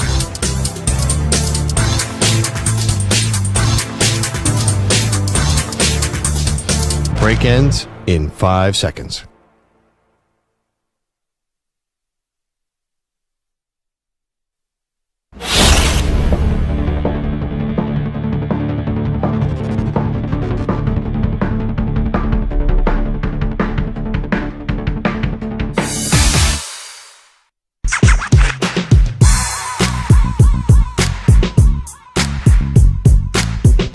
Welcome back to the Infinity Sports Network. Alrighty, rocking and rolling. Zach Gelb Show on the Infinity Sports Network. I think that's 3 straight segments I've come back and said rocking and rolling. But, that's what we do up until 6 p.m. Eastern, 3 p.m. Pacific time. Matt Rhule just joined us. Fun 20-minute chat there. He didn't say it because, right, you're a football coach. You're going to go through the competition. You got a youngster with such high expectations. Kind of does feel like Dylan Rhule is going to be the week 1 starter. If he's not, I don't think he's going to be on the bench for that long. Like, you have a program that has been down and out for a while. And they brought back, right, one of their own in Scott Frost. And it was like, okay, this is going to be the one that returns us to glory. And that was just a disaster. And they made a very savvy move, bringing in Matt Rhule. And last year, they were close to getting a bowl game, and they just couldn't protect the football. Now, it's a disaster if they don't get to a bowl game. And you bring in a quarterback that is a number 1 type of quarterback and is getting comparisons to Mahomes, and how much those Nebraska fans are just starving for some success, you kind of know that it's going to be tough to hold off those fans. And you don't just make a move because the fans want it. He's got to go earn it. And I think when you hear him at the podium and you hear how he speaks and then the way that he's won over his teammates already, I think it's like, okay, this kid just keeps on checking all the boxes, and you just got to check all the boxes, and through time, which is week 1, August 31st, he'll be the starting quarterback of this team. I'd be very surprised if he isn't. Anyway, Stu has compiled a few questions for me as we gear up for the NFL season. And Stu will give me 2 choices, and he will make me select an answer here based off the question that he gives me. What do you got cooking, Stu? All right, number 1, who will have the better rookie season at the quarterback position, Caleb Williams or Jaden Daniels? So I did see today that Dan Quinn, who announced the worst-kept secret ever, that Jaden Daniels is going to start preseason game number 1. He's their quarterback number 1 for now. You have to be a dummy to not realize that Jaden Daniels is going to start week 1. We know the Bears have already said Caleb Williams is their guy from the jump. I'm going to say that it's Caleb Williams. Here's why. Caleb Williams right now has the better team. You look at the offensive side of the ball for the Chicago Bears, you have 3 really good wide receivers. DJ Moore, Keenan Allen, Rome Odunze. You have a good tight end in Cole Kmet, and you have a good enough run game. The Commanders, they have Terry McLaurin, who's a stud. You got 2 solid running backs in Austin Eckler, who's slowing down a little bit, but still very good. And you got Brian Robinson. And you have Jahan Dotson, who needs to put it together, but I'm a believer in. But the Bears just have a lot more around Caleb Williams right now. And I do think, even though I was a huge fan of Jaden Daniels in the draft, I do give the edge to Caleb Williams on the better player. So Caleb Williams, better player. Caleb Williams on the better offensive side of the ball. I believe Caleb Williams is going to have the better rookie season compared to Jaden Daniels. All right. The wide receiver position, which rookie wide receiver will have the better rookie season? Marvin Harrison Jr. or Malik Neighbors? Yeah, I don't know about you, Stu. Maybe it's just my social media feed. It feels like my social media feed these days. Oh, boy, do we really want to get into this? It is Real Housewives of New Jersey. It is politics, which is funny because I'm not a very political person. And then, for some reason, I feel like every day it's just highlight after highlight of Malik Neighbors. Have you been seeing a lot of Malik Neighbors content? Because it seems as if there's a lot of palpable buzz in the Giants world and the NFL world about what Malik Neighbors can do in the league. Yeah, and I think it has to do with where we are. I think it's a local thing, too. Not just... Yeah, that's a good point. That maybe... I don't know what Marvin Harrison Jr. is doing. I don't really follow a lot of Cardinals The only thing I know accounts. is that he doesn't have a deal, a licensing deal, or he didn't agree to that. So yes. Fanatics can't I've even seen sell that. his jersey right now. That's right. Which, like, imagine being a Cardinals fan. You want to go get a jersey. All right, Kyler Murray, this is a big year for him. But the guy you just drafted, to me, is the best wide receiver in the draft and also the best player, period, in the draft. One guy that's a lock to be a Hall of Famer, if you made me pick right now, it's Marvin Harrison Jr. out of the guys that just got drafted. So with all that being said, Malik Neighbors is having a monster camp, it seems like. I saw he started a fight today up against the Detroit Lions. But I look at the quarterbacks. All righty, it's Daniel Jones or it's Kyler Murray. It's Kyler Murray or it's Daniel Jones. I have a lot more belief in Kyler Murray, where when I look at Daniel Jones, I think it's going to be like a roller coaster ride. I think Kyler Murray will be more consistent, and I do believe that Marvin Harrison Jr. is the better player. Neighbors may be more explosive, but I think Marvin Harrison Jr. is the better player, so better player, better quarterback. I will take Marvin Harrison Jr. in this answer. Okay, which quarterback is more likely to lead their team to a playoff win this season? Dak Prescott or Tua Tagovailoa? That's a great question. Because when I was quickly going through my playoff predictions the last 2 weeks on the draft of my playoff predictions, I sound like I'm the NCAA here, with the draft of the notice of allegations that are going Michigan's way. When I have my draft of my playoff teams, I did not have Miami in the playoffs, and I didn't have Dallas in the playoffs. I think both could be playoff teams, but I think they'll be like 9-8, 10-7, and just miss the postseason. But if you're saying both Dallas and Miami gets in, who has the better chance to win a playoff game?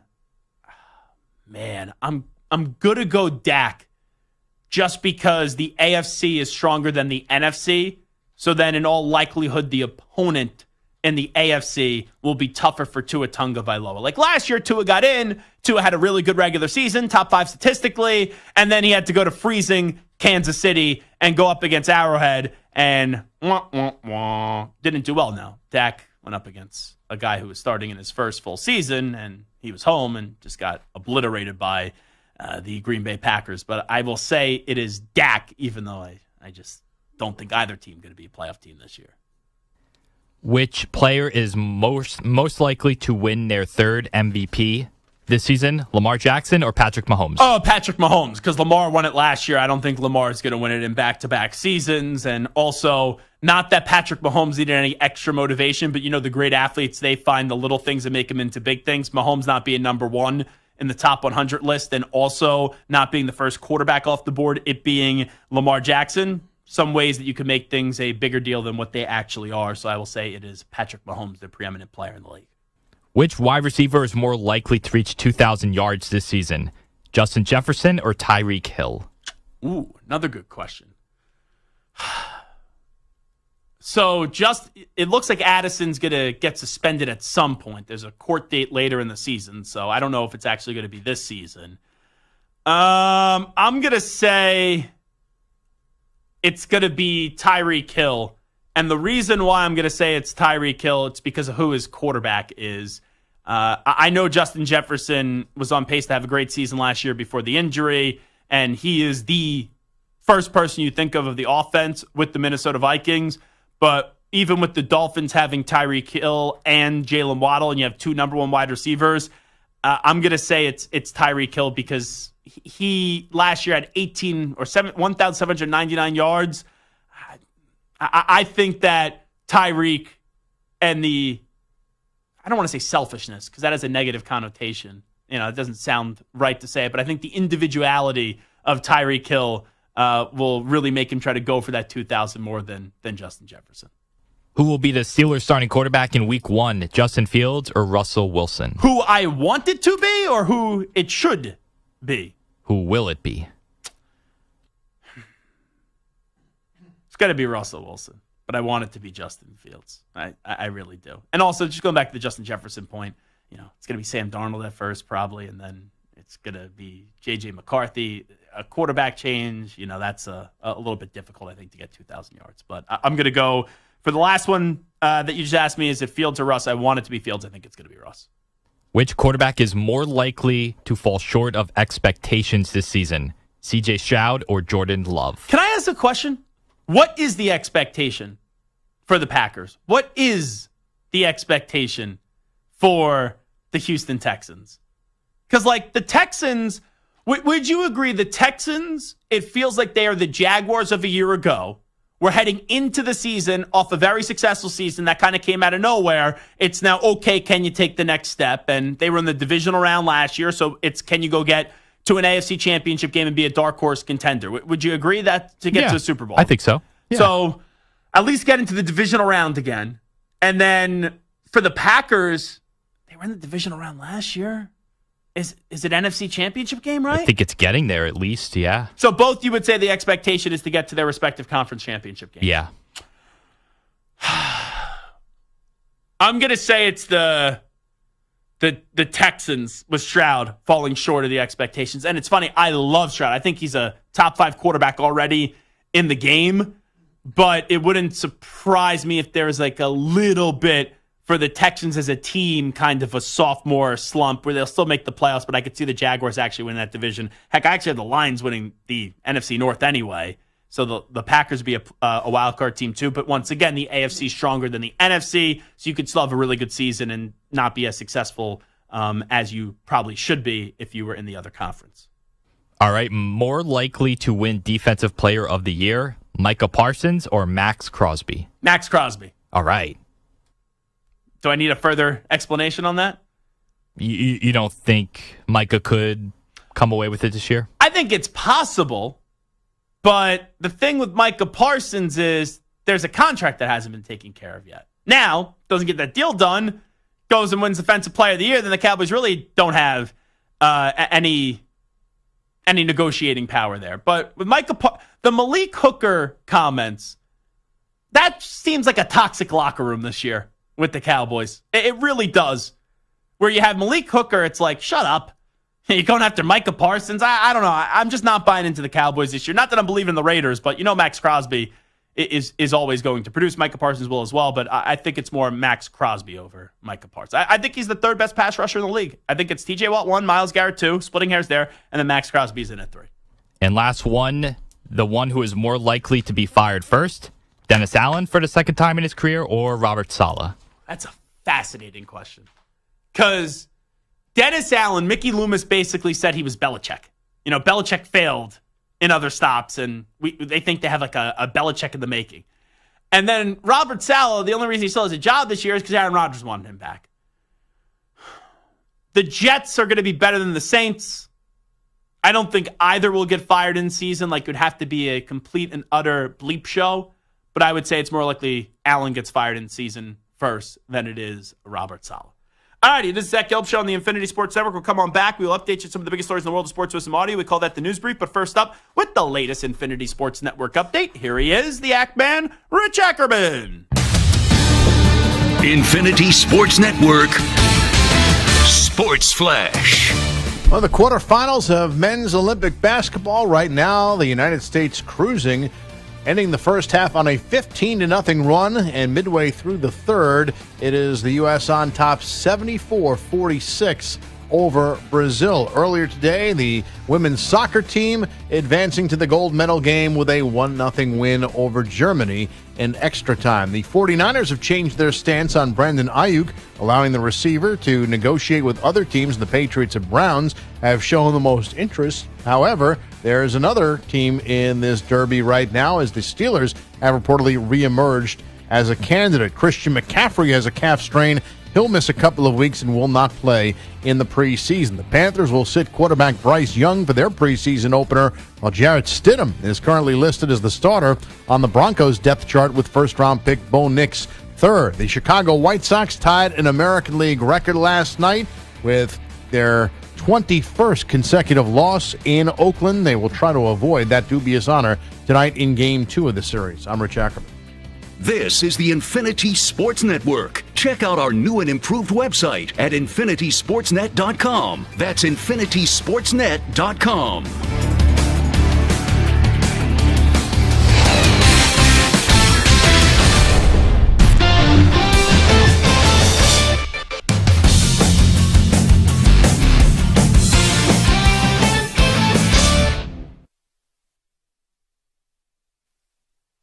You're in a 5-minute break.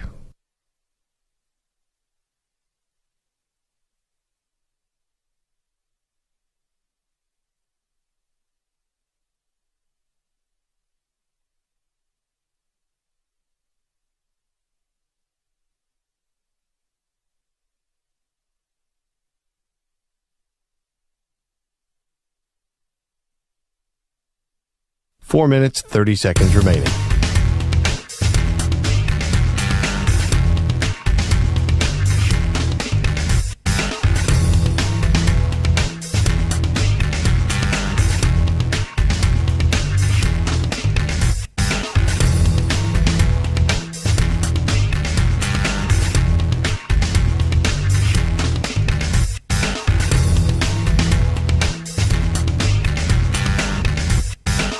Four minutes remaining.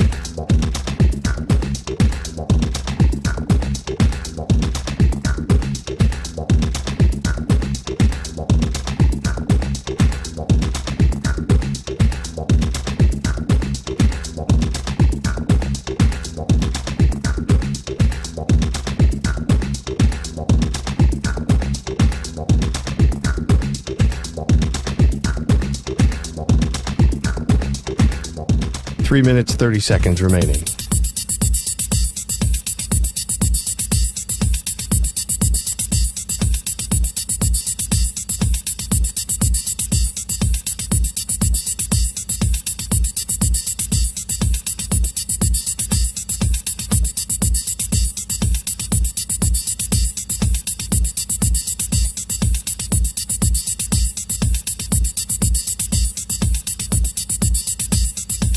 Three minutes remaining.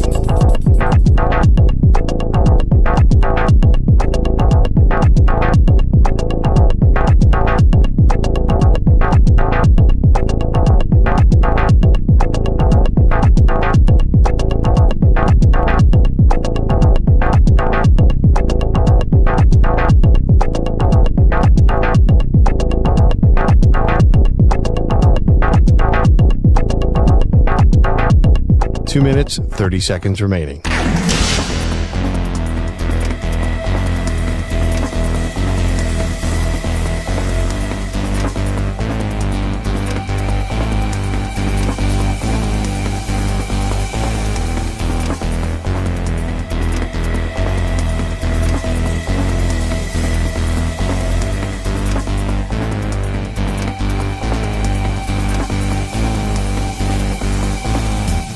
Two minutes remaining.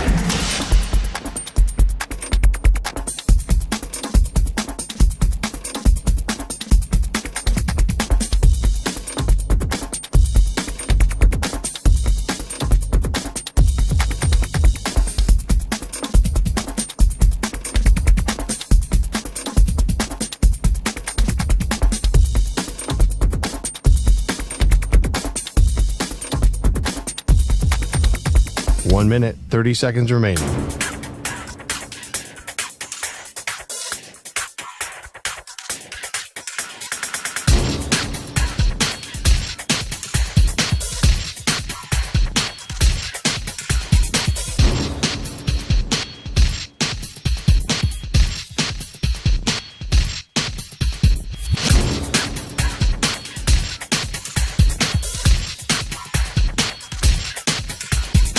One minute remaining.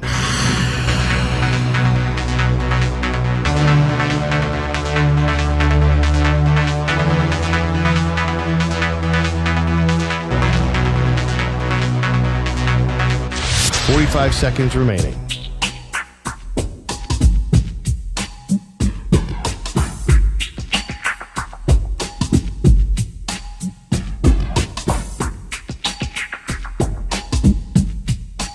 Seconds remaining.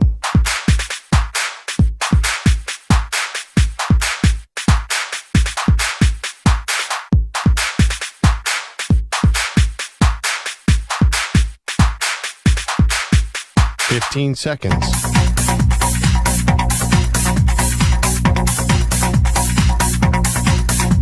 Break ends in 5 seconds.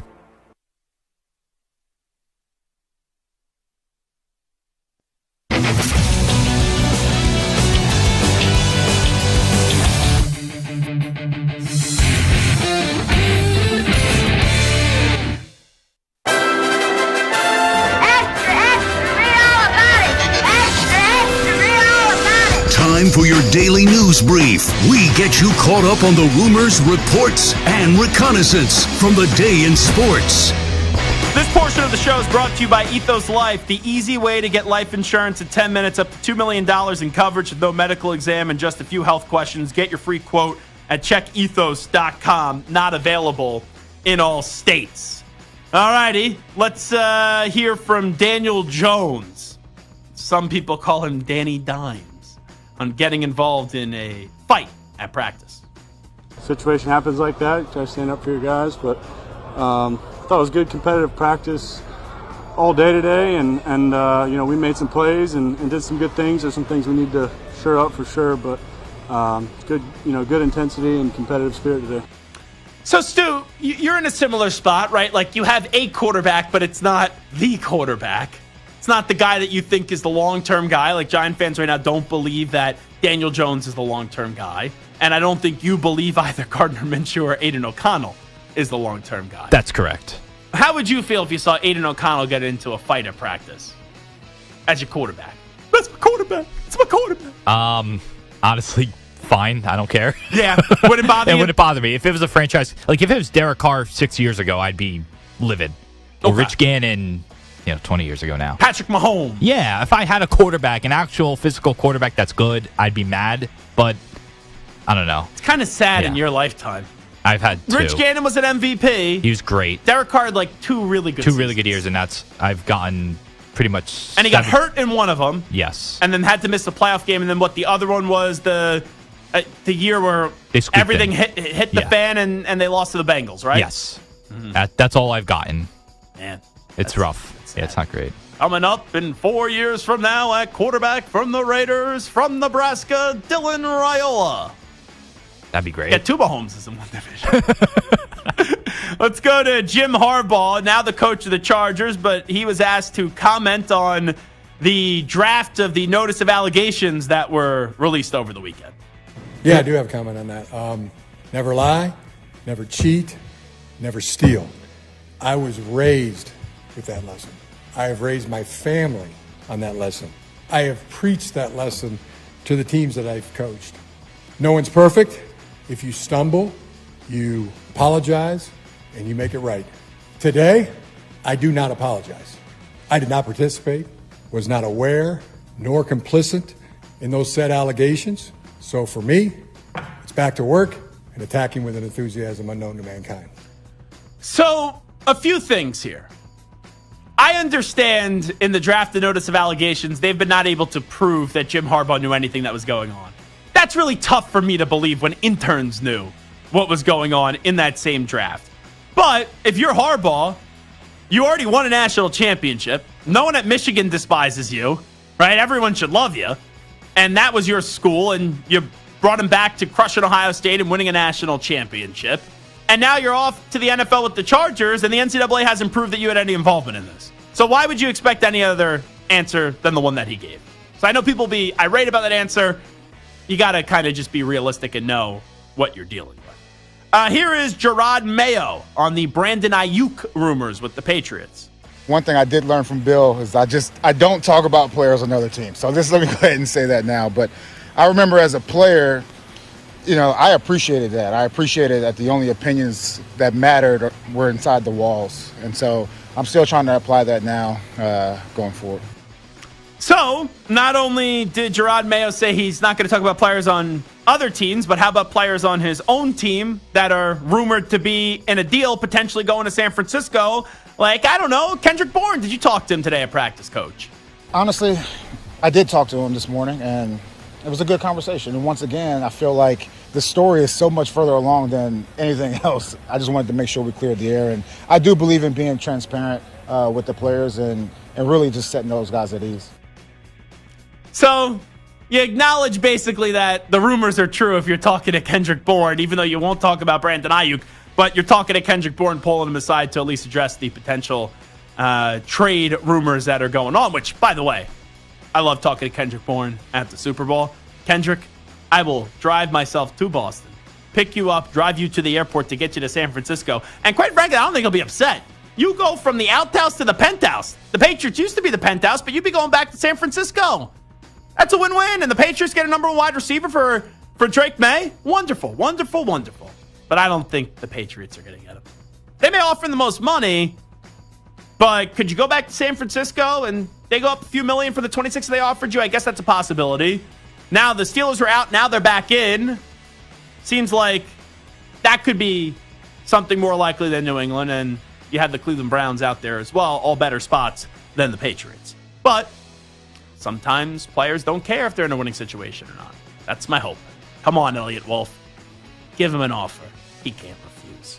Let's go to Lamar Jackson. He sat down with CBS's very own Jonathan Jones, and Lamar Jackson discussed losing weight after 2022. You've slimmed down 2 years ago. I was fat, to me. I felt like I was fat. I just saw a video from 2 years ago of the Browns, and I looked out of shape. Did you feel slower? Did you think that you looked slower? My eyes might be deceiving me, but I believe I looked a little slower to me, but not now. Why did you decide to slim down? Was it simply for the speed element? Just so I can move around without getting fatigued. That's all. I don't know if I was getting fatigued last year. Probably if I get a first down, but I don't like getting caught if I do decide to run, so yeah, it's part of it. You know, we get a little slower as we age. You don't think it has anything to do with age? No, not at all. No, I'm only 27. I'm still young. Definitely don't have anything to do with age. Stu, have you ever looked at Lamar Jackson and said, man, he's slowing down or he looks fat? No to neither of those. Definitely not. Yeah, and I saw him play in college, so like in person, so I've never noticed that. Let's go to Andy Reid on having John Gruden at Chiefs camp. He loves football, and he and I go way back, 30 years, so we've known each other a long time. So it's good to get him up here. He's always got good input on things, very smart, very good football, great football coach. So enjoy having him around, great energy. I wouldn't call him a great football coach. He had a great moment and won a Super Bowl. He was very good for the Raiders the first time, then won a Super Bowl with the Tampa Bay Buccaneers, and then after winning that Super Bowl, he's been one of the more overrated football coaches. But Reid and Gruden have this long-standing relationship, so regardless of a lawsuit that's going on right now and all that, it doesn't matter because John Gruden is addicted to football. Like, if I was 60 years old, made all that money, and basically, you're not going to be a head coach again in the NFL, I wouldn't be strolling into Chiefs training camp. I'd be sitting on a beach somewhere with my toes in the sand and a Corona beer in hand. And Gruden used to endorse Corona. The reason I know that, I used to be endorsed by Corona. Not the virus, I'm talking about the beer.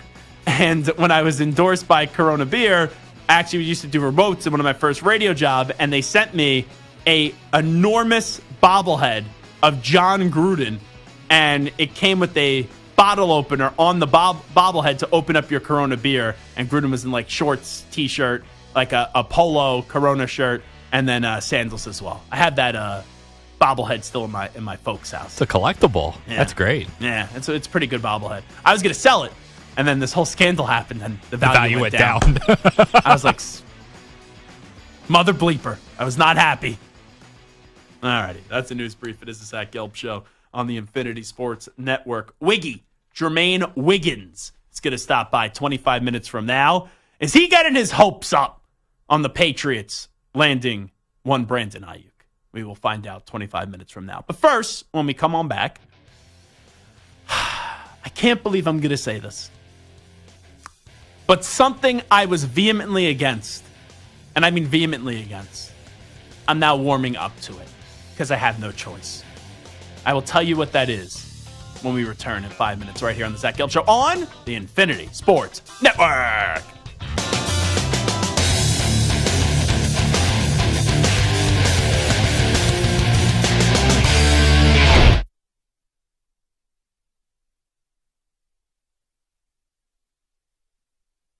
You're in a 5-minute break.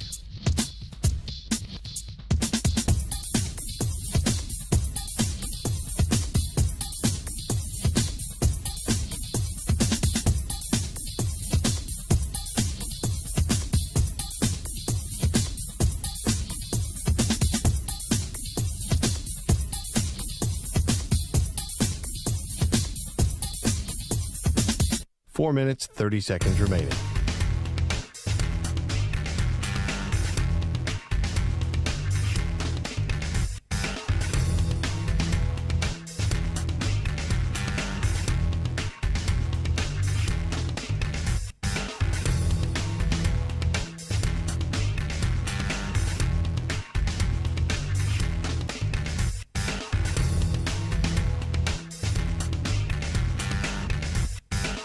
Four minutes remaining.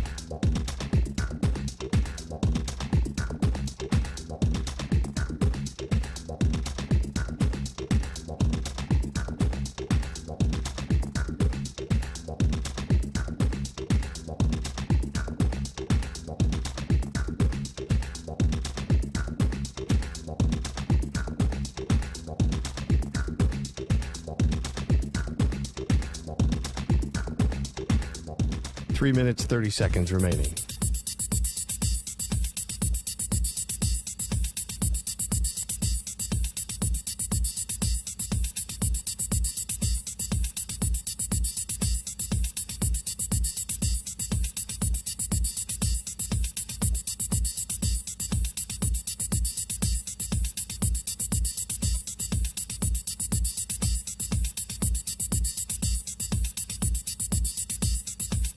Three minutes remaining.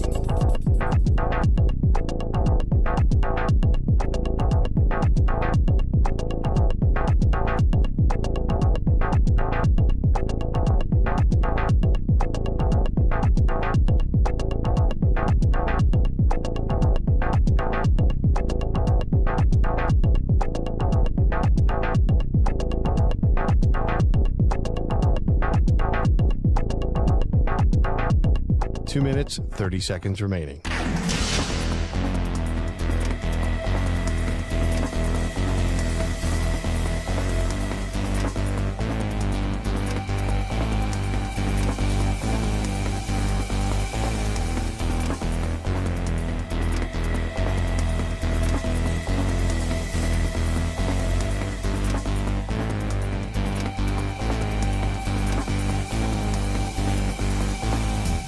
Two minutes remaining.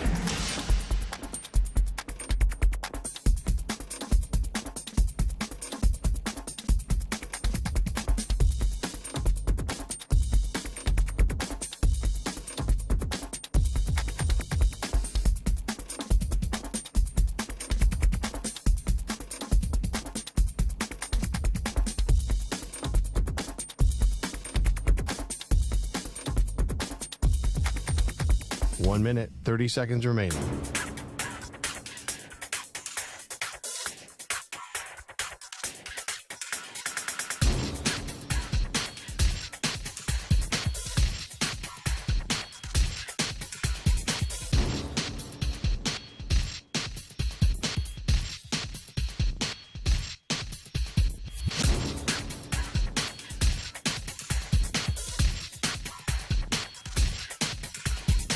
One minute remaining.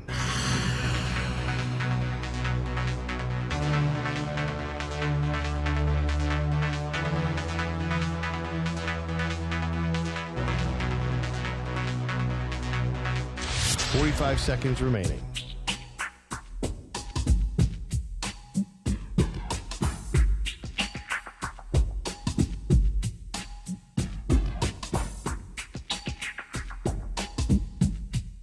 Thirty seconds remaining.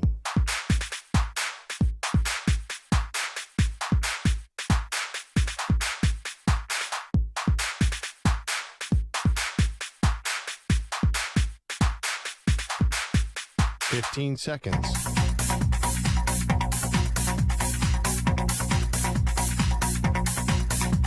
Break ends in 5 seconds.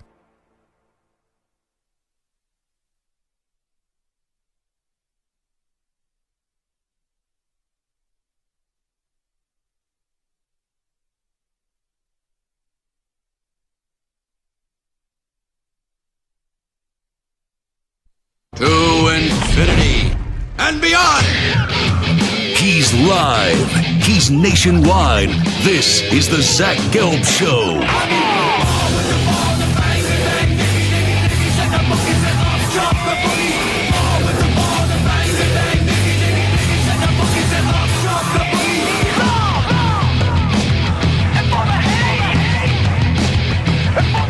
here's your host, Zach Gelb. All righty, hour number 3 of our radio program. It is the Zach Gelb Show right here on the Infinity Sports Network. So I'm not a stubborn person. I'm not. However, there are things that are done that sometimes when I think they're incompetent, that's what really annoys me. And I thought it was an incompetent decision and an unnecessary decision to expand the college football playoff from 4 teams to 12. And there were years, to be fair, where at first I was like, yeah, you could go to 6 teams. You could go to 8 teams. You know, for a while I threw out the format. This is going back to when I was on the weekend overnights. Go to 8, 5 Power 5 conference champions in, and then you have 3 wild card spots. And then I remember one day, actually, because I don't know if it was part of his show formula or not, but John Kincaid, who used to host Saturday mornings here on the Infinity Sports Network, at the time CBS Sports Radio. And it felt like whatever I would say at my 5 a.m. Eastern time segment, Kincaid would open up, and I know John now. And John, you know, Temple grad, John and I have sat together quite a few times and exchanged some laughs at some Philadelphia Eagles games. But it felt like anytime I would open up with something at 5 a.m. Eastern time, and it's usually a reset from what you were doing at 2 a.m. Eastern time. Give you a little radio lingo there. At 6 a.m. Eastern time, John would just eviscerate whatever I would say. It felt like that was a formula for at least 6 or 7 months by JK, John Kincaid. And John was actually the first voice that I can remember who vehemently opposed college football playoff expansion. So like I said, I'm not a stubborn guy. So at first I was like, yeah, go to 8. And then he said, can you name me a time where you ever thought you needed to see more than 4 teams? And I was like, ooh, that's a good question. So then for a little bit, I'm like, okay, maybe you go to 6. But as the years did go on, I was like, that John Kincaid, that bastard, you know, he was right. I didn't think expansion was necessary. And now when you cut out the Pac-12, if you had to go to 8, I'd be begrudgingly okay with it. But probably 6 would have been a better number if you thought you needed to expand. Because, hey, like last year, there is a rare time where it's like, ooh, Georgia didn't get in. Was Georgia one of the better teams in the country? Yes. Do I need to see 4 more teams added? No, but 2 more teams, including Florida State, right? There'd be good checks and balances. Like last year, the only 2 teams that I thought felt like they could be playoff teams that were left out were Georgia and Florida State. And that was in the extreme chaos year. So I didn't love going to 12 because I really think it takes away from some of the rivalries. Like the last few years, it's been Michigan, Ohio State. I know there was that one year both got in. But it felt like whoever loses that game is out and the other winner gets in. And it just adds higher stakes to an already incredible rivalry. So going to 12, I feel like it gives a soft landing spot for like the James Franklin like of the world. And this is not me going after Penn State. It's just the reality of what James Franklin is. He's a good coach, not a great coach. James Franklin's a guy that will lose 2 or 3 games a season. In a 12-team format, each and every year, he probably gets in. So I know they don't play both Ohio State and Michigan this year. But in previous years, it was like, okay, like last year, Penn State beat everybody else. They lose to Michigan and they lose to Ohio State. Like, I don't need to see any more of them. So I think we're going to see a lot of teams that we don't need to see more of in this 12-team format. So I've had these debates with Mike. I've had these debates with Stu. I know Mike is totally in favor of college football playoff expansion. Stu, where were you in this conversation? I can't remember your opinion on college football playoff expansion. Close to yours because I felt like even though we'd be getting a very good playoff, I feel like September through November, December would be kind of watered down. Yeah, it wouldn't mean it's much. Like you lose one game, it's like, okay, Georgia loses a game, so what? They'll still be in the playoffs if they win out. Meanwhile, if they had lost the game, that kind of hurts them a lot. Yeah, in the 14. That's why I don't want to reward losing too much. But when you're talking about like a 3-loss team, it's like, do I really need to see more of you? In a 12-team format, you will. In a 6-team format, you wouldn't. In an 8-team format, you probably wouldn't. But the way that you just said that, you said what? Even though we're going to see some incredible matchups, right? Yeah, playoffs will be great. That's why I think I'm warming up to the idea. Yeah. In terms of, I don't want to see it. You're ruining my regular season, right? MLB regular season. NFL regular season. Always delivers. The nature of the sport. And maybe that's the case here for college football too. NBA regular season. Watered down. Now, I love the NHL. I think it's the sport where the players care the most, but the rest of the country just doesn't care as much as I care. But I saw that Reddit College Football put out, if the season ended today and the playoff committee used the preseason coaches poll ranking, here's what the inaugural 12-team playoff might look like. I saw the matchups, and remember, the first 4 matchups, 10, 7, 6, 11, 9, 8, 5, 12, those are at the home campus of the lowest seed. So, like, the 8th seed, the 7th seed, the 6th seed, the 5th seed, all get home games. So, you'd have Georgia a bye at number 1, Ohio State a bye at 2, Florida State a bye at 3, and Utah a bye at 4. Those would be the winners of the SEC, the Big Ten, the ACC, and the Big 12, respectively. Your next conference champ that's guaranteed a spot in, but it does not mean you're the 5th seed, is Memphis in at 12. And I don't know. I think if you win your conference champ, you should just be guaranteed a spot in. I don't think you should be guaranteed a bye for 4 out of the 5 teams that do so. So the power conferences they're saying. Because like Florida State and Utah could be ranked lower and they just get in because they win their conference, but a school that was perceived to be better doesn't get the bye. Because they came in second in their conference or lost in their conference championship game. So that's something that's a little funky to me, that you have 4 schools that get a bye, and then the 5th school, like, yeah, let's just pencil them in the 12th spot because they're not part of the power conferences. So here would be the matchups anyway. Oregon against Memphis in Eugene. Texas hosting Penn State. Hello. Alabama hosting Michigan. Hello. Ole Miss hosting Notre Dame. Hello. I hear those matchups, and I think Oregon-Memphis could be a good game, even though I think Oregon is one of the better teams in college football this year. Those are 3 out of 4 matchups that really, it is exciting. Like, they blow your socks off, right? When you look at those matchups.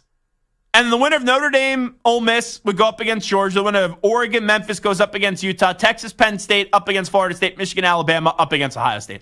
I actually think they should reseed, by the way. But it's a bracket format here, so they're not going to be reseeding. But I look at those matchups, Stu, and I go, okay, this is what football does. They could change the rules. They could change the format. Stu could be annoyed, and Stu doesn't get mad at many things outside of the Raiders just messing with them each and every year. I could get mad at things, but football's the one sport that has us by the you-know-what. It doesn't matter what happens off the field. It doesn't matter if you have no clue what the rules are. It doesn't matter if you don't like the format, Stu. We're all addicted to football. And even though I don't love going to 12, I do look at that bracket that was released yesterday off the coaches poll, and I'm like, man, looks like they still won me over. Looks like on every Saturday I'll be sitting down, placing my bets, and ordering my chicken wings and burgers and whatever food, Chinese food, whatever you want, and you sit down and you get to watch college football in whatever version they present it. That bracket is pretty kick-ass if you ask me, still. 11 games we get playoffs between the first round, the semifinals, and then quarterfinals and then the championship. And that's if you're that's a wild lot card team, if you're not a conference champ, you got to win 1, 2, 3, 4 games to win it all. You have to win 4. Yep. And the other teams just have to 3. win. If you have a bye, you 3. just need to win 3. Because the matchup of the wild card, as I like to call it, then from the conference above or below you, the side of the bracket above or below you, and then the championship game. So it's a lot of fun. It's 1 extra game if you were a team that would have been in the 4-team format, right? In theory. And then you got to go win 4 games if you would not have been included in the 4-team format is the way that I look at it.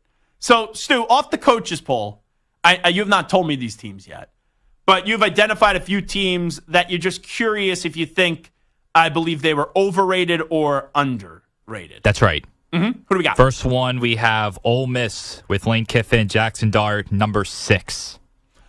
What happens if I think they're just properly about rated? Right? Yeah, I think Ole Miss is properly rated there. Ole Miss on offense, it's going to be absolutely phenomenal. On defense, that's my question. So if I had to pick overrated or underrated, that one I kind of think is properly rated because I do believe that Ole Miss is in that running of the third or fourth team in the SEC, and that's where they were here. I would just say that maybe it's a little bit, a tad, a touch, a smudge overrated just because I don't know what the defense is going to be. How about a team we've talked about a lot with obviously high expectations with a expanded playoff field, James Franklin and Penn State coming in at number 9. I actually think in this poll they were underrated. And here's why. Not that I think they should be that many more spots up, but Penn State, I actually think, is the third best team in the Big Ten entering this season. And I know I am wearing a Nebraska shirt today. I also wear a ton of Michigan gear on this show. You know, with how I know Matt Rhule from Temple, I've always followed him, Baylor, Carolina, and Nebraska. I will always support Matt Rhule. But I am also a Michigan football fan through my two best friends that attended the university. And you know me, I am very loud when it comes to defending Michigan. Even with that being said, with the uncertainty at offense on who the quarterback's going to be, I think it's going to be Alex Orji, but I don't know what he's going to be. I know the defense is going to be really good. Penn State has 2 stud running backs. Fleming, if he could be healthy, he's going to be really good. I have questions about Drew Aller, but I do think with all that Michigan has lost, that Penn State is just slightly better than Michigan entering this season. So I actually say underrated because in this order they had Ohio State 2nd, they had Oregon 3rd, just inside the Big Ten, and then it was Michigan 8 and Penn State 9. How about LSU with Brian Kelly in his 3rd year? They come in at number 12. It's another team that's right on the line. I'm going to say, even with Nussmeier taking over, Brian Kelly takes big jumps in year 3. He really, everywhere he goes, I'm going to say underrated. How about another now SEC team, Oklahoma, their first year in the SEC, coming in at number 16? Yeah, I think that's overrated. And maybe this isn't the best way to judge it. And I know Oklahoma fans will probably shred me for saying this. When it comes to going to the SEC, I feel like it's been shoved down our throats. Texas. There is another team leaving the Big 12 going to the SEC. It's Oklahoma. Stu, I haven't heard a peep outside of Venables and the contract extension. And also the AD going after the ex-coach and Lincoln Riley being afraid of the SEC. I have not heard a peep about Oklahoma entering this season.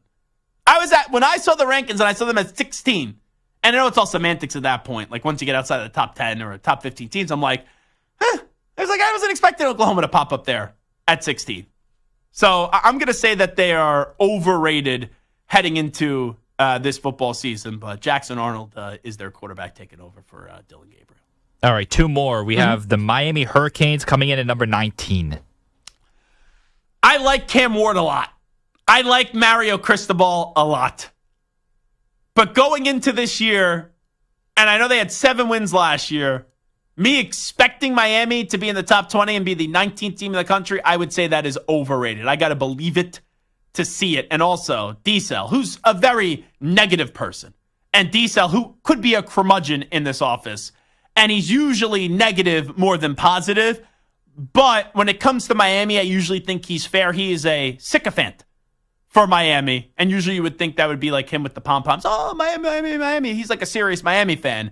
He was like, yeah, what a joke, them being in the top 25. So I will say overrated for Miami. And then last one, USC coming in at number 23. It wouldn't surprise me if USC is a little better than what people think this year because I was out on them last year when they had Caleb Williams and Lincoln Riley. Obviously, Lincoln Riley returns.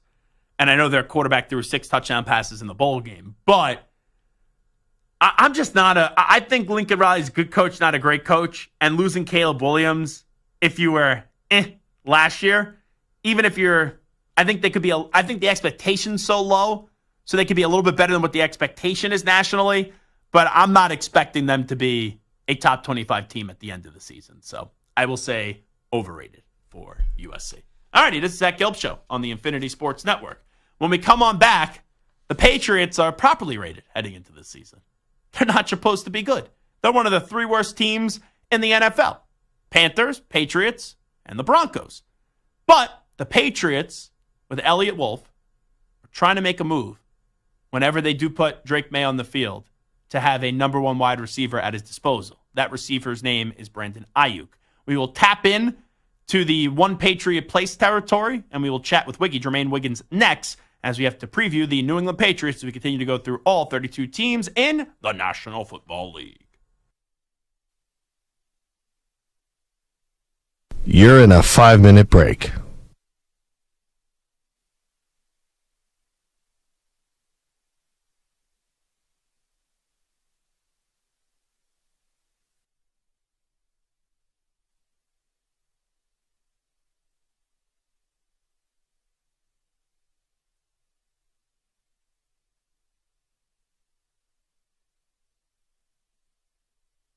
Four minutes, 30 seconds remaining.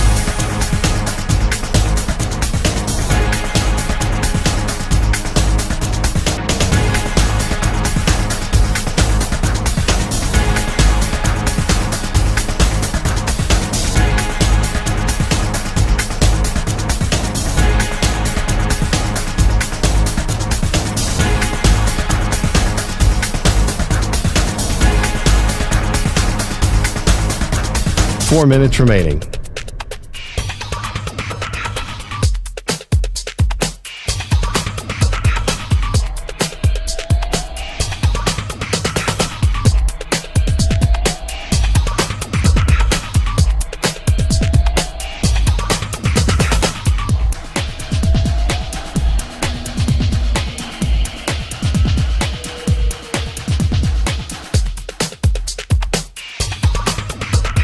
Three minutes, 30 seconds remaining.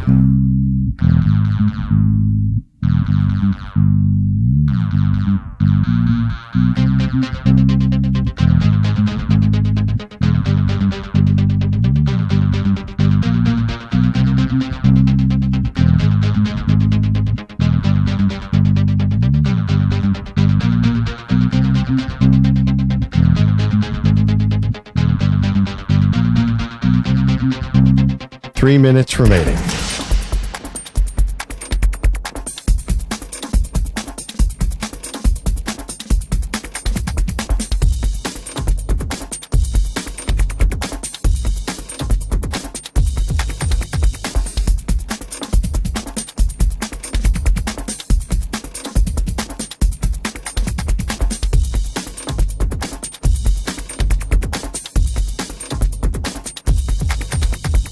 Two minutes, 30 seconds remaining.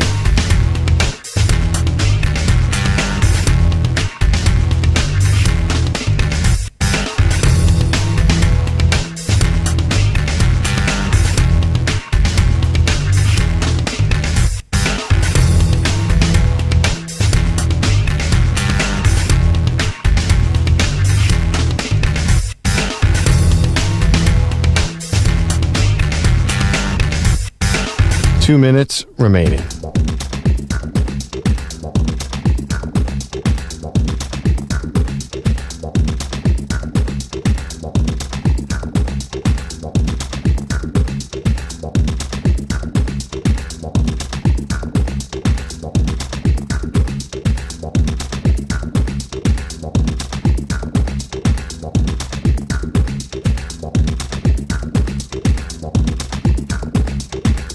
One minute, 30 seconds remaining.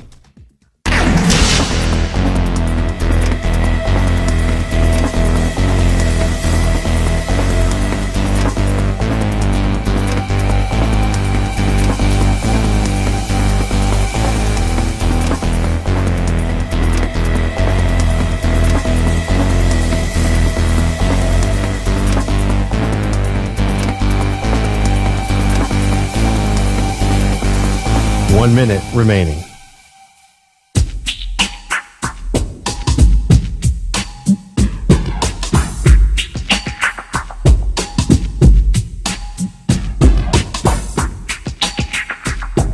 "45 seconds remaining.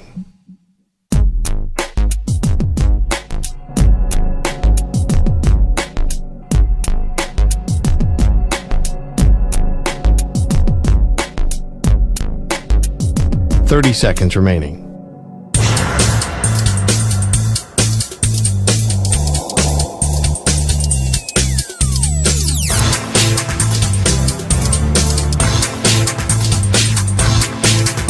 "15 seconds.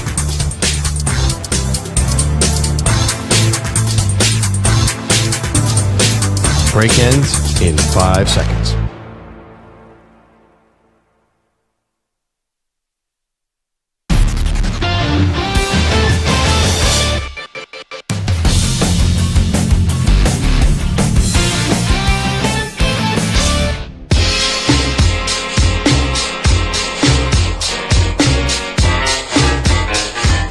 You're listening to the Infinity Sports Network. I was looking during the break at Joel Klatt. He dropped his preseason top 25. I'll just give you the top 15. He had Ohio State at 1, Georgia 2, Texas 3, Oregon 4. I think everyone's top 4 teams, or most people's top 4 teams in college football entering this year, are those 4 teams. It's either do you have Georgia or Ohio State 1. I think most people have Georgia 1, Ohio State 2. Klatt, though, has Ohio State 1, Georgia 2. And then it feels like, all right, it's either Texas or Oregon. I have Texas in the 3rd spot like Klatt, and then Oregon in at the 4th spot. Then after that, Ole Miss in at number 5. Notre Dame in at number 6. I think it's a little bit high.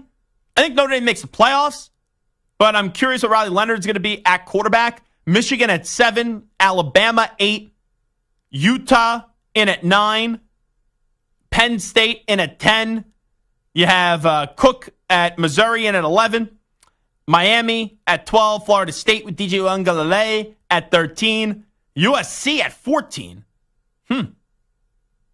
Guess high Big Ten expectations for one Joel Klatt. And then Oklahoma in at 15. Just outside, to give you the other teams, Kansas State 16, Oklahoma State 17, Tennessee 18, LSU 19, Kansas with Leipold at 20, Arizona 21. I'll be fascinated by Arizona. It seemed like they were going to have big expectations this year, and then Fish left for the Washington job. Clemson 22nd, Nebraska in at 23rd, Iowa 24th, and then Texas A&M in at 25th. So that is the Joel Klatt preseason top 25. Let's hear from Joel Klatt. He was on his show, the Joel Klatt Show, and he revealed ranking Georgia number 2 behind Ohio State in at 1. Georgia is going to be number 2. Now, I know what Bulldogs fans are going to say. They're going to think of this as a slight, but I can just tell you right now, these 2 teams are upper echelon. They are my favorites. I feel like they're going to face off in the national championship game, and I hope that they do because that's a game that I would love to see. So here's why, and obviously you can make the case for Ohio State to be 1 and Georgia to be 2.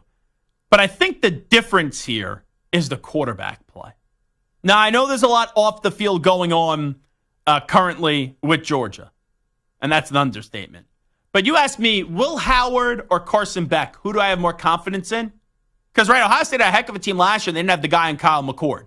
Now, I think Will Howard is better than Kyle McCord, but how much better? I think Carson Beck has a great chance to win the Heisman this year. Like, if you're asking me Heisman bets, you give me 2 bets to win the Heisman, it may not be the best value in terms of who wins the Heisman, but I would say if you gave me 2 picks, I had to get them right. It's either Dylan Gabriel at Oregon or Carson Beck sitting there at Georgia. So that's what I think the main difference is for me, why I would go Georgia over Ohio State. But Klatt knows college football better than most, and he elected to go Georgia 2nd and Ohio State 1. All right, it's time to preview the Pats. Let's get to our NFL previews. Continue to go through all 32 teams.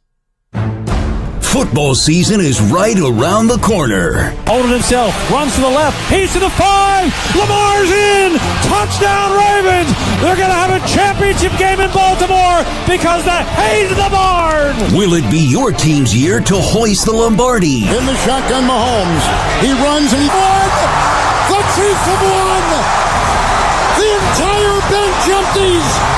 Chasing Mahomes in the end zone! Their third Super Bowl in 5 years! We preview all 32 teams right here on the Zach Gelb Show.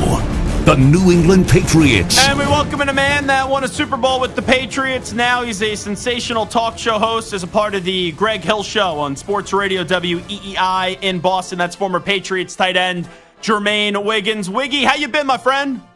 I'm doing well. How you doing? Well, I'm doing fantastic. So let me start you off with Brandon Aiyuk. Where's your confidence that the Patriots with Elliott Wolf are going to be able to find a way to get this deal done and get Drake May, whenever they put him on the field, a true number one wide receiver? Well, I mean, I'm hoping it's a done deal. That's where I would like it to be. My confidence level, don't know yet because this is the first crack we've seen with Elliott Wolf, but we're all excited here in New England that it seems like it potentially could get done. I know there's reports that Kendrick Bourne didn't practice today, so who the hell knows what that even means. But I think that all Patriots fans are super excited and are hoping that Elliott Wolf can get this done. If he gets this done, I think it's an A+ first season for him as the VP of player personnel, getting the quarterback and then getting a top 10 wide receiver. They may not get him. All I ask, though, being a Patriot fan, is that they make the highest contract offer to him. Like, if he wants to go another place, okay, I could live with that, but it can't be because they didn't offer him the most amount of money. That's true, but I also look at it, I'm not 100% sure, but it seems like he's on his rookie contract, so I couldn't see how he would have some type of no-trade clause. So if they gave the best offer to San Francisco, I would think, would ship him to New England because if you look at how it's going to plan out, if New England's not very good, they're going to get a high pick depending if they have to give up a first-round pick. But I think that's what it comes down to. So for me, it's more about, it's more about the Patriots giving the best offer and San Francisco making it happen. Yeah, the only thing where I think Aiyuk has a lot of power here is from what I've just read, and there's 9,000 things here, is they've given him and his team, right, the rights to go negotiate with other teams and talk contracts with another team. So if he was just like, hey, I'm not signing in New England, it's like, then why would the Patriots give up whatever it costs to go get him is what I'm saying. Well, I mean, I get that, but don't we all believe it's about the money? Yeah. Because if it really wasn't about the money, you'd stay in San Francisco, which they're a team that's going to contend for a Super Bowl. So when you look at what it's all coming down to, it looks like it's about the money. So if the Patriots give him the best deal, why would he want to go anywhere else? No, it's a very fair point because, hey, the reported offer that San Francisco made was $26 million a year. It's like, you're going to go to New England if they pay you $30 million? Like, I get it. It's $4 more extra $1 million. I don't fault a player for ever taking more money, but you're not wrong on that front that if it was about winning, he would probably stay in San Francisco. Here's my fear. The Patriots are getting used here. That's my fear. Like Calvin Ridley, it felt like they were getting used by him as well. I just wonder if he's entertaining New England because he knows they're desperate and then he's going to wind up in a different situation.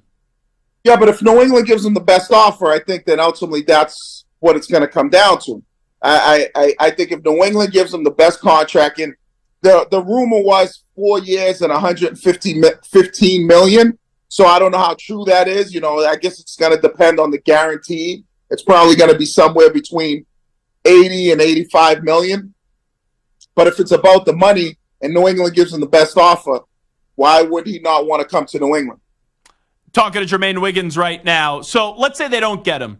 What are you hearing about Jalen Polk and Javon Baker as they both get set to debut in a few weeks in their rookie season with the Pats? Well, all I hear is good things about them coming out of camp. It's tough for me to get down there because obviously, with the Greg Hill Show, we're on in the morning.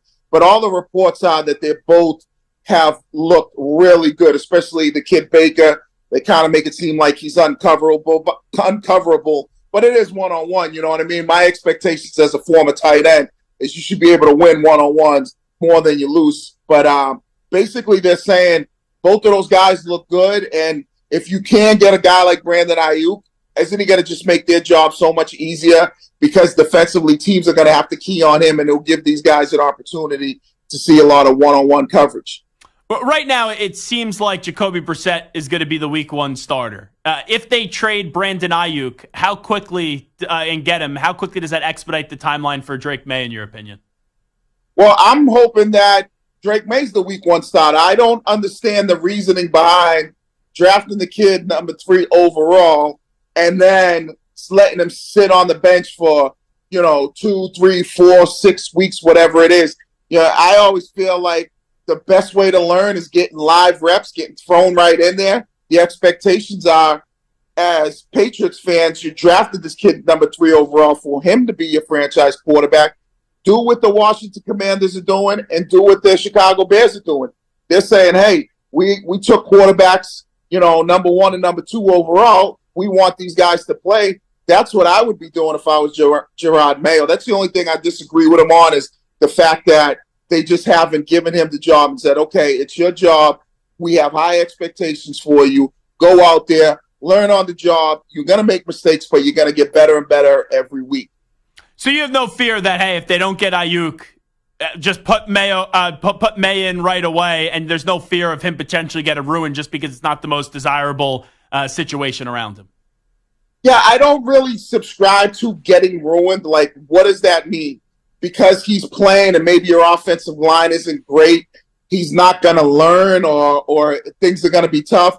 Joe Burrow got sacked a ton his rookie year. He did pretty well. And then if people are nervous, like, well, he's going to be behind an offensive line, what if he gets killed? Okay, well, what happens if Jacoby Brissett gets killed? And guess what? You still got to play behind that offensive line. So I think when you start to look at where the Patriots are, and, I don't think anybody's expecting them to get to the playoffs.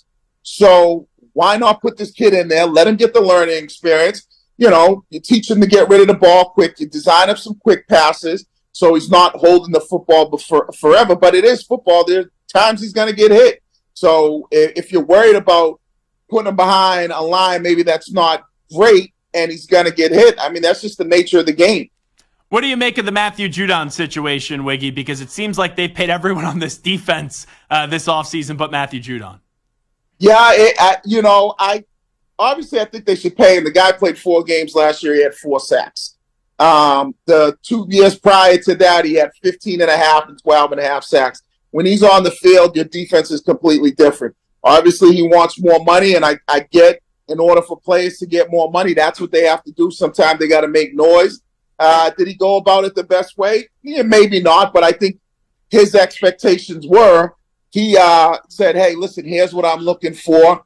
He obviously said on the Shut Up Mark podcast, he said basically, I gave them what I was looking for. They didn't really, return or reciprocate in any way. And so he went in a little disgruntled, and, that's kind of what you're seeing. So I don't know if this is something that's going to get done, but I think you either get it done or you're going to have a guy on your hands who's still going to play hard, but he's going to be very upset throughout the whole year. We know what the standard is in New England, but obviously everything gets adjusted now with Brady obviously no longer there, Belichick no longer there. When I look at Gerard Mayo, like, how many years do you give him? Like, I would say 3 years. Year 1, I have no expectations. Year 2, improve, and then year 3, you better be a playoff team.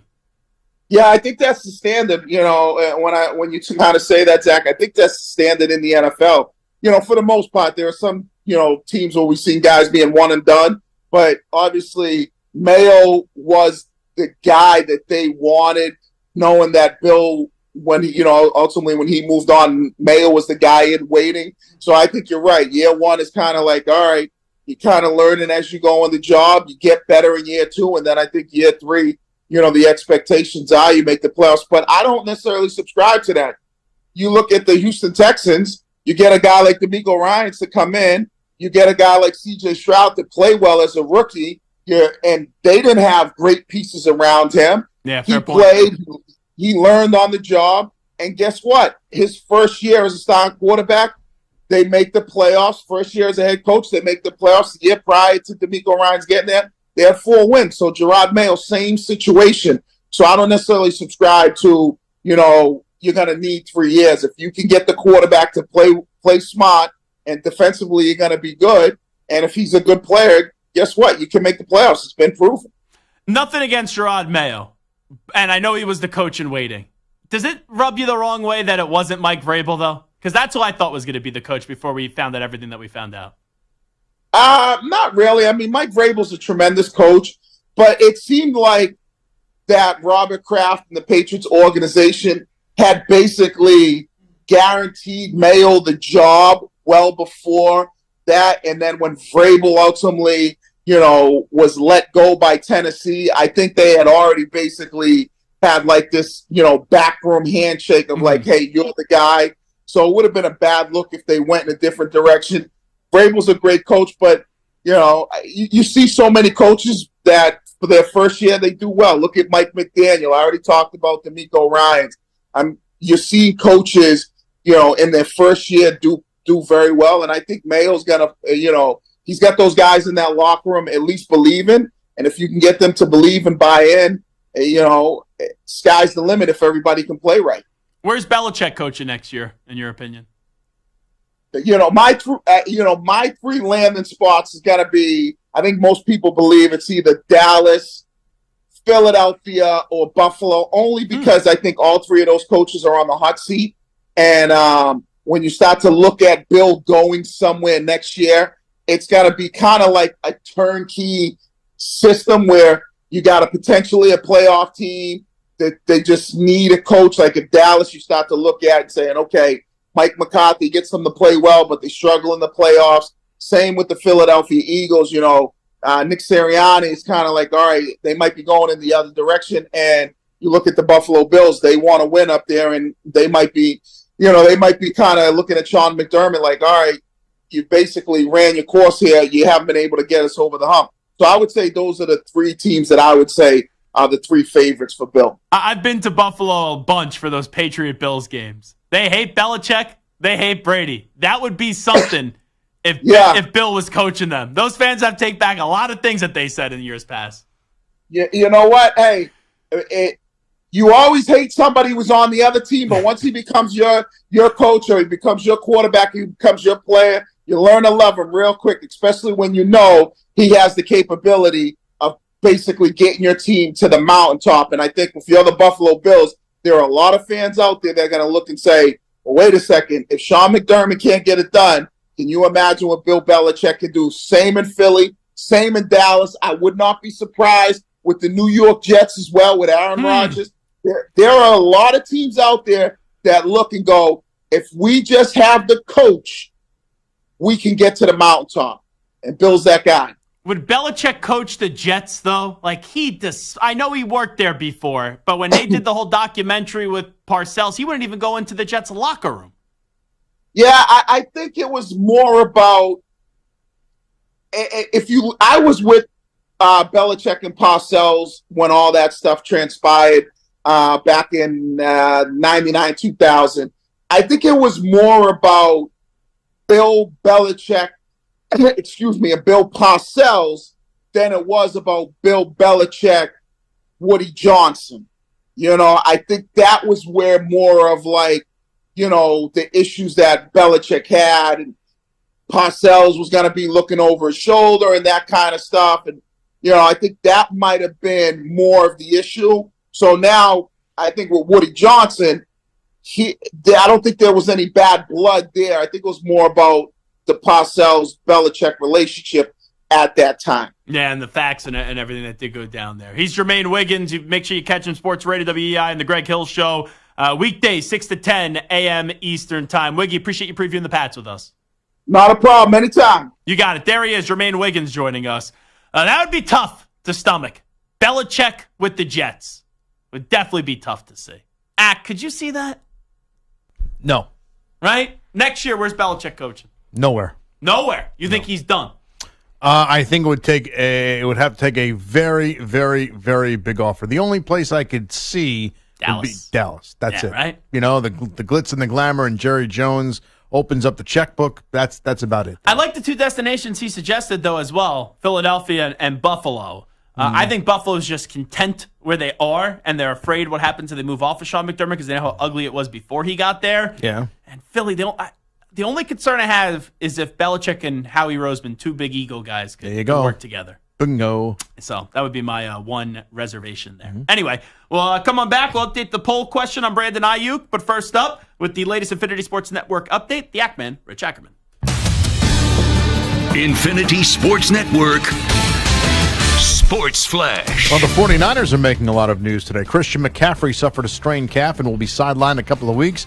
He will not take part in the preseason, while the 49ers offense has a lot of high-salaried players, and it appears Brandon Aiyuk doesn't fit their salary structure, as the two sides have battled over a new deal, and the team is now letting the wide receiver negotiate with other teams and has the framework in place for a deal with the Browns and Patriots, but also the Steelers have reportedly reemerged as well. Bryce Young will sit the Panthers' first preseason game, while Jarrett Stidham is currently at the top of the Broncos quarterback depth chart with first-round pick Bo Nix third. The U.S. men's Olympic basketball team defeated Brazil 122-87, moving into the semifinals. Next up will be Serbia, while the U.S. women's soccer team advanced the gold medal game after a 1-0 win over Germany. Their next opponent is still to be determined. The White Sox try to avoid an ignominious defeat tonight. They've dropped 21 straight and will try to avoid becoming the American League record holder tonight in Oakland after losing the series opener. I'm Rich Ackerman. This is the Infinity Sports Network. Follow us on X. Our handle is INF Sports Network. That's INF Sports Network on X.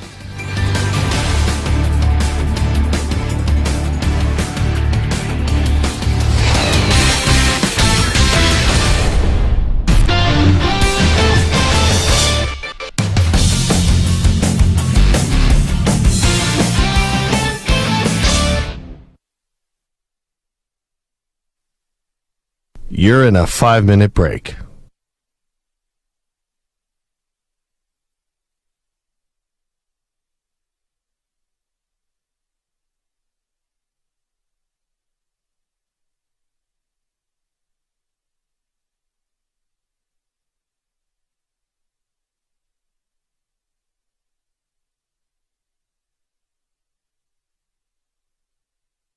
Four minutes, 30 seconds remaining.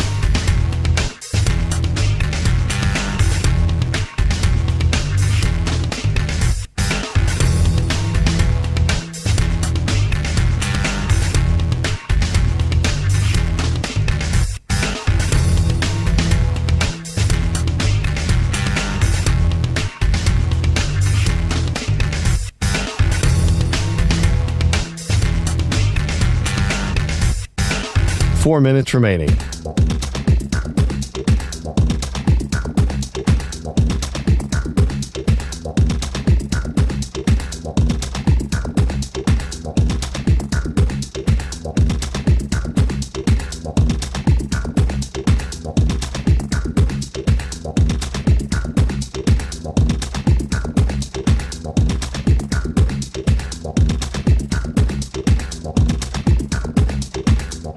Three minutes, 30 seconds remaining.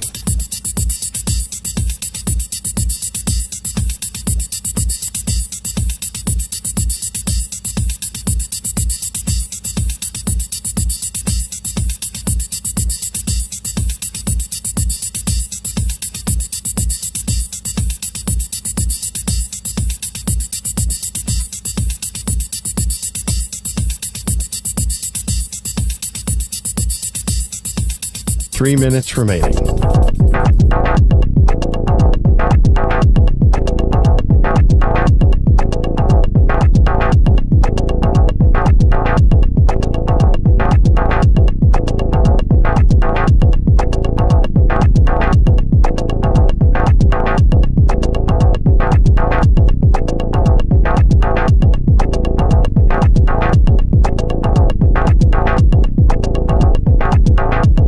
Two minutes, 30 seconds remaining.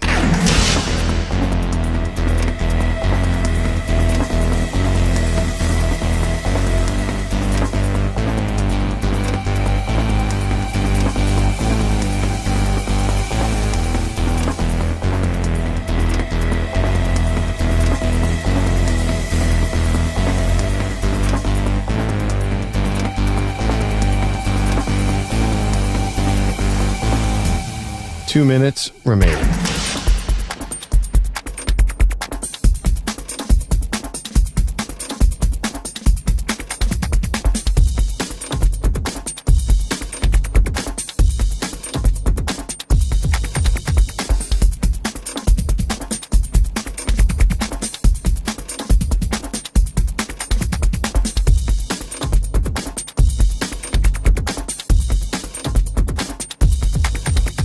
One minute, 30 seconds remaining.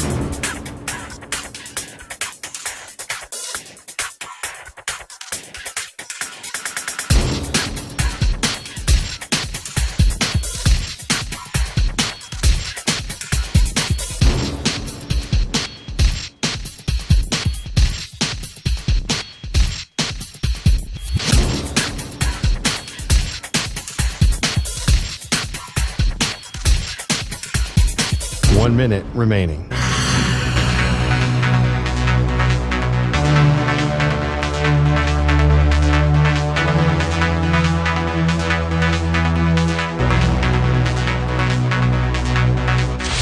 Five seconds remaining.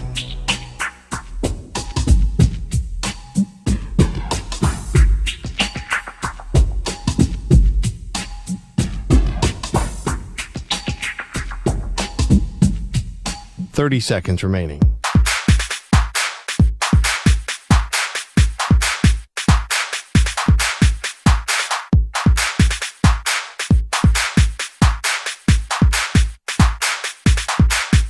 Fifteen seconds.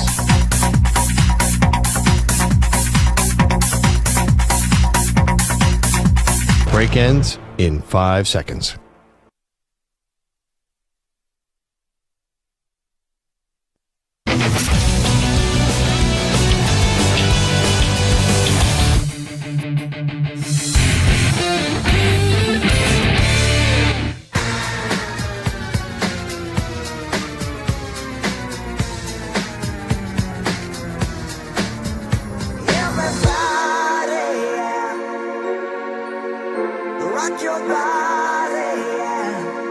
Hey, this is Howie. And this is Nick. From the Backstreet Boys. And you're listening to the Zach Gelb Show. And guess what? Zach is back. All right. He's live. He's nationwide. This is the Zach Gelb Show. Oh, my God. We're back again.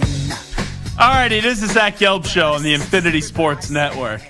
I don't think we have an Ask the Pros question today.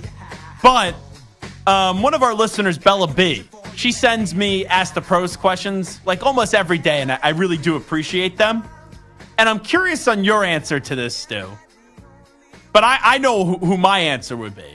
I have two answers. But one is the first one, and then if you tell me, okay, you can't be with that person, or you can't sit next to that person, then it would be someone else. So it says, hi, Zach. You're stuck on a long flight. Which musician would you want sitting next to you? Thanks. Bella B. in Calgary. What's your answer, Stu? One musician. Taylor Swift. Ah, that's right. I forgot you are a Swiftie. I am a Swiftie. Are you seeing, is she back in concert in the States, or? She will be soon. My girlfriend is going sometime in December. You didn't get invited? A little out of the price range. Oh, okay. Yeah. Now, it's in Vancouver. When did you go? I went, I guess it was now last Memorial Day weekend, I believe. And you paid for that, I'm assuming? Yes. Okay. So you paid for 2 tickets? I paid for my own ticket. Okay. We each paid for our own ticket. Yeah, Gotcha. I could not afford that. How much was your ticket? It was like $700. Okay. Yeah. So but these are even more. These are like price gouged through the roof. These are like thousands just to get in the building. Because it's the back end of the Eras tour, so they don't know when the next tour is going to be? Yeah, I'm sure it'll be in a couple years. Okay. So, let me ask you this. How much would the ticket cost for Taylor Swift in, what'd you say, Vancouver? Yes. Do you know what the price range, what your girlfriend's paying for it? I don't know the exact amount. It was also a gift from her sister. So so it's a sister trip. Yes. Sister. It's a sister trip. Oh, okay. But I believe, I think after fees, the first number was a 2. Yeah. And you're not talking about $200. Not talking $200. So no. $2,000 just for the ticket. Yeah. Then You got to get a hotel. And you got to fly there. And you got to fly there. That's correct. That's like a $4,000 trip. It's not cheap. You doing a man's weekend that weekend? Yeah, and it's early December, so there'll be football and yeah. I'll keep myself occupied. You'll already probably be tired of the Raiders, so you'll be in the red zone. By the way, you know what's such a scam? And I never knew this. I always thought if you had Sunday ticket, red zone was included. Now, all these years, right, with doing Eye on Football, the company takes care of it. The other day, I was helping someone out to purchase Sunday ticket, which is through YouTube, and I found out you then also had it was like you get a deal, you save $60, so it was like $300 something. I think it was like $390 or something. Then you got to pay an extra $40 to get the red zone. Is that news to you, or have you always known that, Stu? Well, Stu probably has a feed. I have ways of viewing these football games you talk about, including the Raiders and including the red zone. I had Sunday ticket for a while. I thought it was included, but that's DirecTV. I don't know. Maybe that's a new thing with YouTube. I'm not sure. At least yesterday when I was going through it for someone, I clicked on it, and then it said, "Would you like to add red zone?" Red zone is not included. Yes, I would like to add red zone. So I had to add red zone as well. I feel like red zone's a must. Person. So you're stuck on a flight. Which musician would you want sitting next to you? My first answer is Bruce Springsteen. That's my favorite artist ever. If it couldn't be Bruce Springsteen, Beyonce.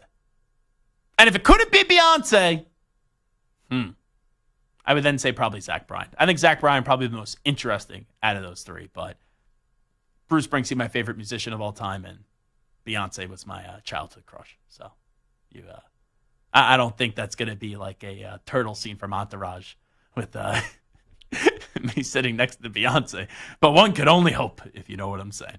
All right, let me get you the final answer on the poll question. Where is Brandon Aiyuk playing come the fall? 14.1% say the San Francisco 49ers. 25.2% the Cleveland Browns. 29.1% the Patriots, and 31.6% the Pittsburgh Steelers. I started the show saying the Browns. With the Steelers seeming like they were out and now they're back in, I think the last 24 hours was all about getting the Steelers to drive the price up. So I am envisioning now that it is going to be the Pittsburgh Steelers. And that team will start to take football seriously again, which would be nice. Because just being like a playoff team and going home wild card weekend, could get very tiresome. If you are a fan like the Raiders, you would love to be in that position. Stu would love to be in that position, but you're a Steelers fan, you expect excellence. I think I've been in that position like less than a handful of times. Yeah, in your lifetime, they made the Super Bowl. Just like having a chance at the playoffs. When did you become a Raiders fan? Like 2000. So like. Okay, so you saw the Snowball. I did, unfortunately. Then you saw the year they won the Super Bowl. Got to the Super Bowl, yes. Oh yeah, they got to the Super Bowl. They got crushed. I wish. Almost would have been better they lost the conference championship game. Yeah. And then they made the playoffs twice with Carr. Was Del Rio the coach of one of those teams? Yeah. That was the year he got hurt. Yes. And no other years playoffs for you. No other years. That's it. So you only made the playoffs 4 times in your life? It's pretty remarkable. When you were a fan? Yeah, it's pretty remarkable. Whew. That's terrible. Man. Yeah, they won the conference championship game in 2000. Then they lost the division round. That was Snowball in 2001. Lost Super Bowl in 2002. Then make the playoffs from 2003 to 2015. And then 16 and 21 lost in the wild card round. My condolences, Stu. Big thanks to Matt Rhule for joining us. Big thanks to Jermaine Wiggins. Big thanks to each and every one of you. We will talk to you manana, everybody, at 3 p.m. Eastern, noon Pacific. We out. Bye-bye.